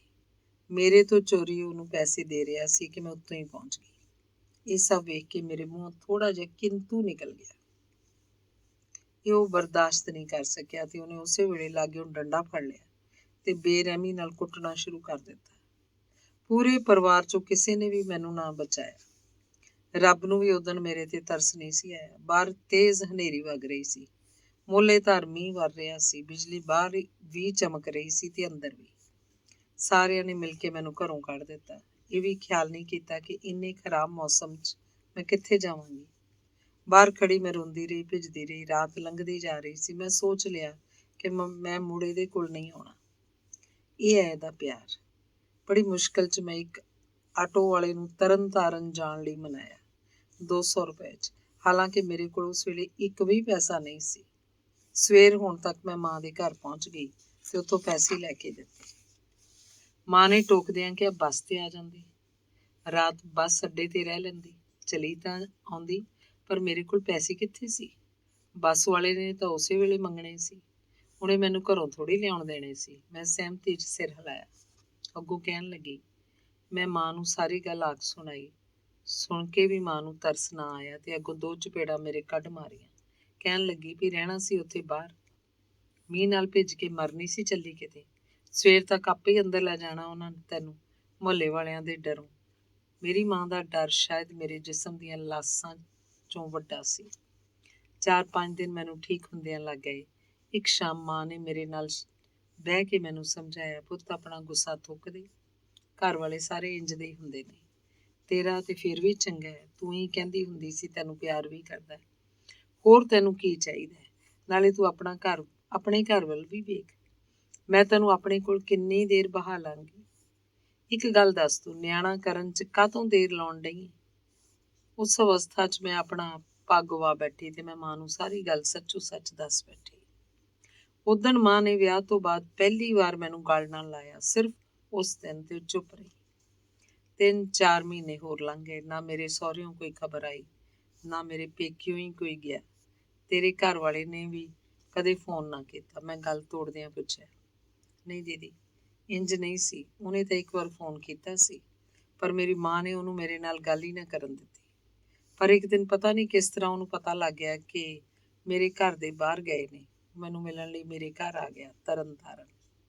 ਦੀਦੀ, ਸੱਚੀ ਜਾਣਿਓ, ਆਉਂਦਿਆਂ ਹੀ ਉਹਨੇ ਬਿਨਾਂ ਦਰਵਾਜ਼ਾ ਬੰਦ ਕੀਤਿਆਂ ਮੇਰੇ ਵੱਲ ਵੇਖ ਕੇ ਉੱਚੀ ਉੱਚੀ ਰੋਣਾ ਸ਼ੁਰੂ ਕਰ ਦਿੱਤਾ ਤੇ ਕਹਿਣ ਲੱਗਾ, ਰਾਜੀ, ਮੈਂ ਤੇਰੇ ਬਗੈਰ ਨਹੀਂ ਜੀ ਸਕਦਾ, ਮੈਨੂੰ ਮਾਫ਼ ਕਰ ਦੇ, ਮੇਰੇ ਨਾਲ ਘਰ ਚੱਲ। ਫਿਰ ਬਸ ਰੋਈ ਗਿਆ, ਕੁਝ ਨਾ ਬੋਲਿਆ। ਕਿੰਨੀ ਦੇਰ। ਇੰਨੇ ਨੂੰ ਮੇਰੀ ਮਾਂ ਮੁੜ ਆਈ। ਉਹਨੇ ਘਰ ਵੜਦਿਆਂ ਜਦ ਉਹਨੂੰ ਵੇਖਿਆ ਤਾਂ ਉਹਨੂੰ ਤਪ ਹੀ ਚੜ੍ਹ ਗਿਆ। ਫਿਰ ਉਹ ਕੁਝ ਕਰ ਨਹੀਂ ਸੀ ਸਕਦੀ। ਆਂਢੋ ਗੁਆਂਢੋਂ ਕਿਸੇ ਨੂੰ ਸੱਦ ਨਹੀਂ ਸੀ ਸਕਦੀ। ਕੁੜੀ ਦਾ ਮਾਮਲਾ ਜੋ ਸੀ, ਹਾਰ ਕੇ ਮੇਰੇ ਸਹੁਰਿਓਂ ਬਾਕੀਆਂ ਨੂੰ ਸੱਦ ਲਿਆ। ਵਾਹਵਾ ਝਗੜਾ ਹੋਇਆ। ਮੇਰੀ ਮਾਂ ਨੇ ਉਹਨਾਂ ਨੂੰ ਵਾਧੂ ਖਰੀਆਂ ਖੋਟੀਆਂ ਸੁਣਾਈਆਂ ਤੇ ਆਖ ਦਿੱਤਾ, ਤੁਸੀਂ ਚੁੱਪ ਕਰਕੇ ਚਲੇ ਜਾਓ, ਮੇਰੀ ਕੁੜੀ ਤੁਹਾਡੇ ਘਰ ਨਹੀਂ ਜਾਏਗੀ। ਪਰ ਪਤਾ ਨਹੀਂ ਦੀਦੀ, ਮੇਰੇ ਅੰਦਰੋਂ ਕੀ ਜ਼ੋਰ ਵੱਜਿਆ ਕਿ ਮੈਂ ਕਹਿਤਾ, ਮੈਂ ਜਾਵਾਂਗੀ, ਹਰ ਹਾਲੇ ਜਾਵਾਂਗੀ। ਮੈਨੂੰ ਇਹ ਤੋਂ ਕੁਝ ਹੋਰ ਨਹੀਂ ਚਾਹੀਦਾ। ਜੇ ਲੋੜ ਹੋਏਗੀ ਤਾਂ ਅਸੀਂ ਬੱਚਾ ਗੋਦ ਲੈ ਲਵਾਂਗੇ। ਮੈਂ ਵਾਪਸ ਆ ਗਈ ਬਿੱਟੂ ਕੋਲ। ਬਿੱਟੂ ਨੇ ਉਸ ਦਿਨ ਤੋਂ ਬਾਅਦ ਮੈਨੂੰ ਨਹੀਂ ਮਾਰਿਆ। ਮੇਰੇ ਨਵੇਂ ਘਰ ਹਰ ਚੀਜ਼ ਆਉਣ ਲੱਗੀ, ਰੰਗੀਨ ਟੀਵੀ, ਫਰਿੱਜ। ਬਿੱਟੂ ਨੇ ਮੋਟਰਸਾਈਕਲ ਵੀ ਲੈ ਲਿਆ। ਮੇਰੇ ਕੋਲ ਕਿੰਨੇ ਹੀ ਸੂਟ ਹੋ ਗਏ। ਕੋਕਾ ਕੋਲਾ ਰੰਗ ਦਾ ਸੂਟ ਬੜਾ ਪਸੰਦ ਸੀ ਬਿੱਟੂ ਨੂੰ। ਆਪ ਉਹ ਚਿੱਟਾ ਕੁੜਤਾ ਪਜਾਮਾ ਪਾਉਂਦਾ ਹੁੰਦਾ ਸੀ। ਹਰ ਰੋਜ਼, ਹਰ 5-6 ਮਹੀਨਿਆਂ 'ਚ ਇੱਕ ਅੱਧ ਵਾਰ ਉਹਦੇ ਹਾਲਾਤ ਜ਼ਰੂਰ ਖਰਾਬ ਹੁੰਦੇ ਸਨ। ਇੰਝ ਜਿਵੇਂ ਕੋਈ ਦੌਰਾ ਪੈਂਦਾ ਹੋਵੇ। ਉਹ ਮੇਰੇ ਕੋਲ ਬਹਿ ਕੇ ਉੱਚੀ ਉੱਚੀ ਰੋਣ ਲੱਗ ਪੈਂਦਾ। ਮੇਰੇ ਕੋਲੋਂ ਵਾਅਦਾ ਲੈਣ ਲੱਗ ਪੈਂਦਾ ਕਿ ਮੈਂ ਉਹਨੂੰ ਮੁੜ ਕਦੇ ਵੀ ਛੱਡ ਕੇ ਨਹੀਂ ਜਾਵਾਂਗੀ। ਕਦੇ ਕਦੇ ਆਪਣੇ ਵਿਆਹ ਕਰਾਉਣ ਤੋਂ ਵੀ ਸ਼ਰਮਿੰਦਗੀ ਮਹਿਸੂਸ ਕਰਨ ਲੱਗਦਾ। ਡਰਦਾ ਵੀ ਸੀ ਕਿ ਬਰਾਦਰੀ ਵਾਲੇ ਜਦ ਪੁੱਛਣਗੇ ਤਾਂ ਭਲਾ ਕੀ ਜਵਾਬ ਦੇਵਾਂਗਾ। ਨਿਆਣਾ ਕਿਉਂ ਨਹੀਂ ਹੁੰਦਾ। ਉਹਦੇ ਹਰਾਮਜ਼ਾਦੇ ਦੇ ਡਰ ਨੇ ਮੈਨੂੰ ਤਾਂ ਰੋਲ ਹੀ ਦਿੱਤਾ ਦੀਦੀ। ਥੋੜ੍ਹੇ ਸਾਲਾਂ ਬਾਅਦ ਅਸੀਂ ਦੋਵਾਂ ਨੇ ਇਸ ਡਰ ਦਾ ਹੱਲ ਕੱਢਿਆ। ਮੈਂ ਆਪਣੇ ਪਰਿਵਾਰ 'ਚੋਂ ਹੀ ਆਪਣੇ ਦੂਰ ਦੇ ਰਿਸ਼ਤੇਦਾਰ ਕੋਲੋਂ ਇੱਕ ਮੁੰਡਾ ਗੋਦ ਲੈ ਲਿਆ। ਹਾਏ ਦੀਦੀ, ਤੁਸੀਂ ਮੰਨੋਗੇ ਨਹੀਂ, ਇੰਨਾ ਕਮਜ਼ੋਰ ਸੀ ਕਿ ਬਿਨਾਂ ਕੱਪੜਿਆਂ ਤੋਂ ਚੁੱਕਿਆ ਵੀ ਨਹੀਂ ਸੀ ਜਾਂਦਾ। ਬੜੀ ਮੁਸ਼ਕਿਲ ਪਾਲਿਆ ਸੀ ਮੈਂ ਉਹਨੂੰ। ਮੈਂ ਸੋਚਿਆ ਕਿ ਮੇਰੇ ਘਰ ਵਾਲੇ ਦਾ ਦਿਲ ਵੀ ਉਹਦੇ ਨਾਲ ਰਲ ਜਾਏਗਾ। ਮੈਨੂੰ ਨਹੀਂ ਸੀ ਪਤਾ ਜੇ ਮੇਰੇ ਦਿਨ ਨਹੀਂ ਸਨ ਬਦਲਣੇ। ਸਾਲ ਦਾ ਜਦੋਂ ਹੋਇਆ ਤਾਂ ਉਹਨੂੰ ਸਭ ਤੋਂ ਪਹਿਲਾਂ ਪਾਪਾ ਕਹਿਣਾ ਸਿਖਾਇਆ। ਪਰ ਜਦੋਂ ਉਹ ਪਲ ਆਇਆ ਤਾਂ ਨਾਲ ਇੱਕ ਅਜ਼ਾਬ ਲੈ ਆਇਆ। ਮੁੰਡੇ ਨੇ ਤੋਤਲੀ ਆਵਾਜ਼ 'ਚ ਉਹਨੂੰ ਕਿਹਾ, ਪਾਪਾ।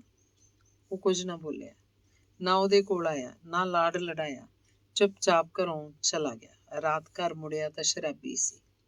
ਮੈਂ ਕਿਹਾ ਕਿ ਬਿੱਟੂ, ਕੀ ਹੋ ਗਿਆ ਤੈਨੂੰ?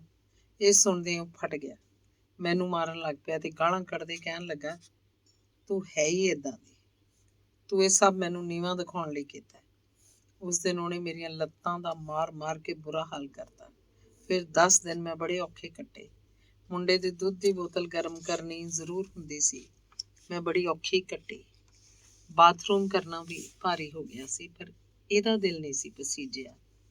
ਮੇਰੀ ਜਠਾਣੀ, ਨਨਾਣਾ ਤੇ ਸੱਸ ਨੂੰ ਹੌਲੀ ਹੌਲੀ ਇਹ ਲੱਗਣ ਲੱਗ ਪਿਆ ਸੀ ਕਿ ਮੇਰੇ ਘਰ ਵਾਲੇ ਦੀ ਬਣਾਈ ਜਾਇਦਾਦ ਹੁਣ ਉਹਨਾਂ ਨੂੰ ਨਹੀਂ ਮਿਲਣੀ। ਭਾਵੇਂ ਉਹ ਖੁਸ਼ ਸਨ ਕਿ ਉਹ ਮੈਨੂੰ ਫੇਰ ਤੋਂ ਮਾਰਨ ਕੁੱਟਣ ਲੱਗ ਪਿਆ ਸੀ, ਪਰ ਉਹ ਜਾਣ ਗਏ ਸਨ ਕਿ ਅੰਦਰੋਂ ਅੰਦਰੀ ਉਹ ਮੈਨੂੰ ਪਿਆਰ ਕਰਦਾ ਸੀ। ਸੱਚੀ ਦੀਦੀ, ਪਿਆਰ ਤਾਂ ਮੈਂ ਵੀ ਬੜਾ ਕਰਦੀ ਸੀ ਉਹਨੂੰ। ਮੁੰਡਾ ਜਦ ਪਹਿਲੀ ਵਾਰ ਸਕੂਲ ਗਿਆ ਤਾਂ ਮਗਰੋਂ ਭੁੱਬਾਂ ਮਾਰ ਮਾਰ ਰੋਇਆ। ਆਖਦਾ ਸੀ, ਜੇ ਮੈਂ ਕਾਸੇ ਜੋਗਾ ਹੁੰਦਾ ਤਾਂ ਅੱਜ ਮੇਰੇ ਮੁੰਡੇ ਨੇ ਮੇਰੇ ਜਿੱਡਾ ਹੋਣਾ ਸੀ, ਮੇਰੇ ਕੰਮ 'ਚ ਮੇਰਾ ਹੱਥ ਵੰਡਾਉਣਾ ਸੀ ਉਹਨੇ।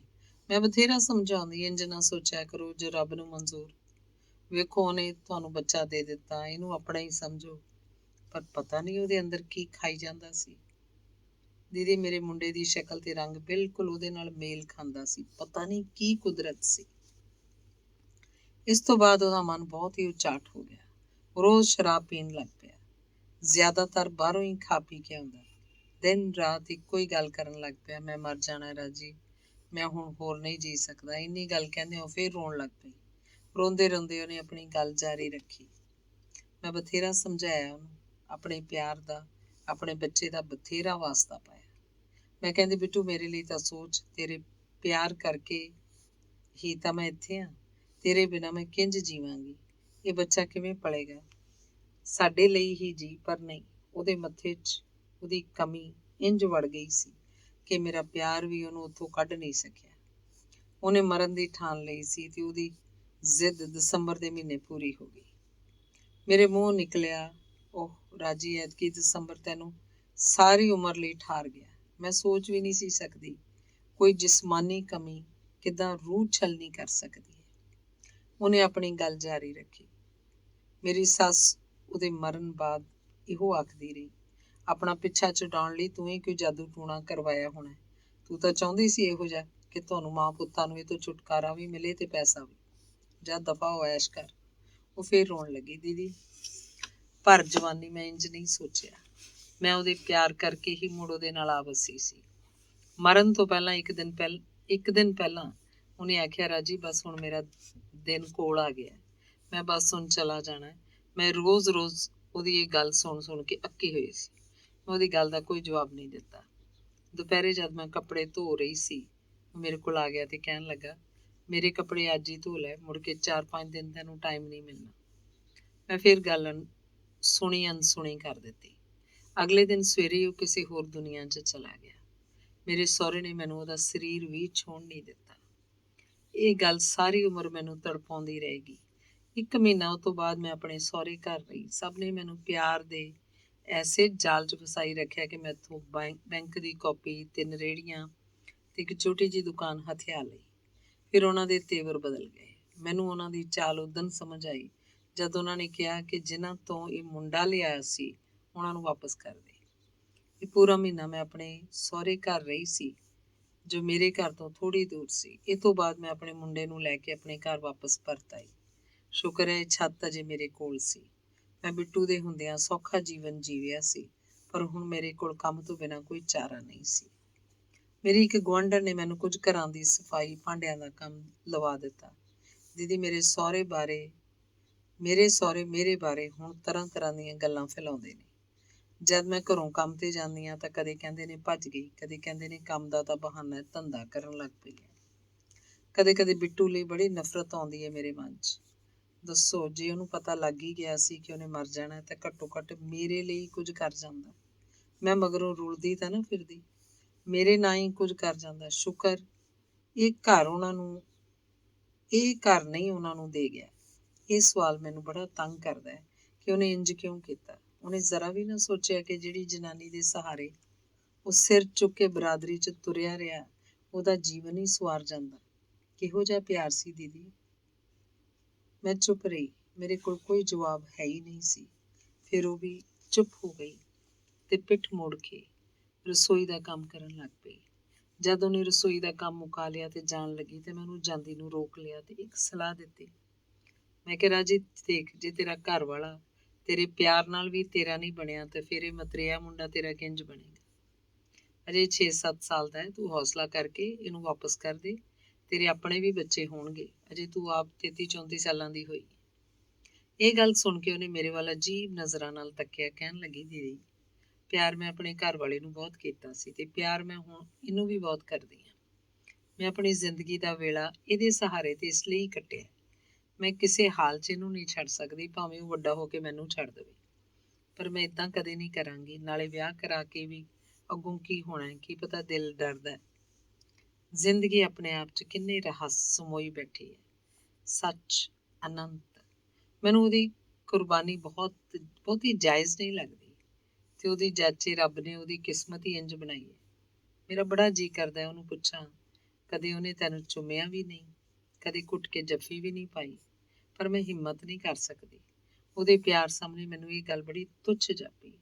ਅਗਲੇ ਕੁਝ ਦਿਨ ਉਹਨੇ ਕੁਝ ਹੋਰ ਗੱਲਾਂ ਸਾਂਝੀਆਂ ਕੀਤੀਆਂ ਜੋ ਮੈਂ ਉਂਝ ਹੀ ਲਿਖ ਰਹੀ ਹਾਂ। ਉਹਨੇ ਦੱਸਿਆ ਇੱਕ ਵਾਰੀ ਉਹ ਬਹੁਤ ਬਿਮਾਰ ਹੋ ਗਈ। ਕਿਸੇ ਡਾਕਟਰ ਦੇ ਉਹਦੀ ਬਿਮਾਰੀ ਫੜਨ 'ਚ ਨਹੀਂ ਸੀ ਆਉਂਦੀ। ਫਿਰ ਹਾਰ ਕੇ ਉਹਦਾ ਘਰ ਵਾਲਾ ਉਹਨੂੰ ਉਸੇ ਡਾਕਟਰ ਕੋਲ ਲੈ ਗਿਆ ਜੋ ਉਹਦਾ ਇਲਾਜ ਕਰਦਾ ਸੀ। ਉਸ ਡਾਕਟਰ ਨੇ ਝੱਟ ਹੀ ਮੇਰਾ ਮਰਜ਼ ਫੜ ਲਿਆ। ਉਹਨੇ ਆਖਿਆ, ਇਹਨੇ ਕੁਦਰਤ ਦੇ ਵਰਤਾਰੇ ਨੂੰ ਪੂਰਾ ਨਹੀਂ ਕੀਤਾ, ਇਸ ਲਈ ਇਹਦਾ ਜਿਸਮ ਬਿਮਾਰ ਪੈ ਗਿਆ। ਇਹ ਗੱਲ ਉਹਨੂੰ ਅੰਦਰੋਂ ਅੰਦਰ ਹੋਰ ਖਾ ਗਈ। ਇੱਕ ਦਿਨ ਉਹਨੇ ਕਿਹਾ, ਅੱਜ ਮੈਨੂੰ ਛੁੱਟੀ ਚਾਹੀਦੀ ਹੈ ਦੀਦੀ। ਮੈਂ ਹੈਰਾਨ ਹੋਈ, ਉਹਨੇ ਕਦੇ ਛੁੱਟੀ ਨਹੀਂ ਸੀ ਕੀਤੀ। ਕੀ ਕਰਾਂ ਦੀਦੀ, ਮੇਰੀ ਮਾਂ ਤੰਗ ਆ ਗਈ ਹੈ ਰੋਜ਼ ਉਹਦੇ ਸੁਪਨਿਆਂ 'ਚ ਆਉਣ ਤੋਂ। ਮੈਨੂੰ ਫੋਨ ਤੇ ਫੋਨ ਕਰੀ ਜਾਂਦੀ ਹੈ। ਮੈਂ ਕਿਹਾ, ਪਰ ਤੂੰ ਕੀ ਕਰੇਂਗੀ ਇਸ 'ਚ। ਕਹਿਣ ਲੱਗੀ, ਕਰਾਂਗੀ ਕੀ, ਕਿਸੇ ਪੰਡਤ ਕੋਲ ਜਾ ਕੇ ਉਹਦੀ ਆਤਮਾ ਦੀ ਸ਼ਾਂਤੀ ਲਈ ਹਵਨ ਕਰਵਾਵਾਂਗੀ। ਮੈਂ ਤਾਂ ਹਰ ਰੋਜ਼ ਸੋਚ ਕੇ ਸੌਂਦੀ ਹਾਂ, ਅੱਜ ਮੇਰੇ ਸੁਪਨੇ 'ਚ ਹੀ ਆ ਜਾਵੇ ਤਾਂ ਮੈਂ ਉਹਨੂੰ ਸਮਝਾਵਾਂ ਕਿ ਮੇਰਾ ਫਿਕਰ ਨਾ ਕਰ, ਮੈਂ ਔਖੇ ਸੌਖੇ ਆਪਣੇ ਆਪ ਨੂੰ ਸਾਂਭ ਲਿਆ। ਬਿੱਟੂ ਸੱਚੀ ਮੈਨੂੰ ਤੇਰੇ ਨਾਲ ਕੋਈ ਗਿਲਾ ਨਹੀਂ, ਪਰ ਦੀਦੀ ਉਹ ਕਦੇ ਆਉਂਦਾ ਹੀ ਨਹੀਂ। ਮੇਰੀ ਮਾਂ ਕਹਿੰਦੀ ਉਹ ਡਰਦਾ ਹੈ ਕਿਤੇ ਤੂੰ ਵਿਆਹ ਨਾ ਕਰਵਾ ਲਵੇਂ। ਮੈਂ ਪੁੱਛਿਆ, ਮੇਰੇ ਮਨ 'ਚ ਅੜਿਆ ਹੋਇਆ ਸੀ, ਰਾਜੀ ਸੱਚੋ ਸੱਚ ਦੱਸੀ, ਹੁਣ ਤੇਰਾ ਜੀਅ ਨਹੀਂ ਕਰਦਾ ਕਿ ਤੂੰ ਵਿਆਹ ਕਰਵਾ ਲਵੇਂ ਤੇ ਜੋ ਤੂੰ ਅੱਜ ਤੱਕ ਨਹੀਂ ਹੰਢਾ ਸਕੀ ਉਹ ਹੰਢਾਵੇਂ। ਮੇਰੀ ਗੱਲ ਸੁਣ ਕੇ ਉਹ ਥੋੜ੍ਹੀ ਦੇਰ ਚੁੱਪ ਰਹੀ, ਫਿਰ ਕਹਿਣ ਲੱਗੀ, ਤੁਹਾਡੇ ਤੋਂ ਪਤਾ ਨਹੀਂ ਕਿਉਂ ਮੈਥੋਂ ਝੂਠ ਨਹੀਂ ਬੋਲਿਆ ਜਾਂਦਾ। ਇਸ ਦੁਨੀਆ 'ਚ ਮੇਰੀ ਮਾਂ ਤੋਂ ਬਾਅਦ ਤੁਹਾਨੂੰ ਹੀ ਸਾਰੀ ਗੱਲ ਪਤਾ ਹੈ। ਦੀਦੀ ਹੁਣ ਕਦੇ ਕਦੇ ਮੇਰਾ ਦਿਲ ਕਰਦਾ ਟੀਵੀ 'ਤੇ ਜਦੋਂ ਡਰਾਮੇ ਵੇਖਦੀ ਹਾਂ ਤਾਂ ਉਂਝ ਸੋਚਣ ਵੀ ਲੱਗ ਪੈਂਦੀ ਹਾਂ, ਪਰ ਫਿਰ ਮੇਰੇ ਦਿਲ 'ਚੋਂ ਆਵਾਜ਼ ਆਉਂਦੀ ਹੈ, ਰਾਜੀ ਆਪਣੀ ਇੱਕ ਛੋਟੀ ਜਿਹੀ ਇੱਛਾ ਕਰਕੇ ਉਹਨੂੰ ਮਰ ਗਏ ਨੂੰ ਧੋਖਾ ਦੇਵੇਂਗੀ। ਜਿਹੜਾ ਤੂੰ ਪਿਆਰ ਪਿਆਰ ਕਹਿੰਦੀ ਹੈ ਉਹ ਝੂਠ ਕਰ ਦੇਵੇਂਗੀ। ਤੇ ਮੈਂ ਫਿਰ ਉਹ ਸਭ ਭੁੱਲ ਜਾਂਦੀ ਹਾਂ। ਅਗਾਂਹ ਦਾ ਤਾਂ ਮੈਨੂੰ ਪਤਾ ਨਹੀਂ, ਪਰ ਅਗਾਂਹ ਦਾ ਮੈਨੂੰ ਪਤਾ ਨਹੀਂ, ਪਰ ਅਜੇ ਮੈਂ ਇੰਜ ਨਹੀਂ ਕਰ ਸਕਦੀ। ਜੀ ਤੇ ਬੜਾ ਕੀਤਾ ਕਿ ਉਹਨੂੰ ਜੀਵਨ ਦਾ ਸੱਚ ਸਮਝਾਵਾਂ, ਪਰ ਮੈਂ ਚੁੱਪ ਹੀ ਰਹੀ। ਉਹ ਵਕਤ ਹੀ ਇਹ ਕੰਮ ਕਰੇਗਾ। ਧੰਨਵਾਦ।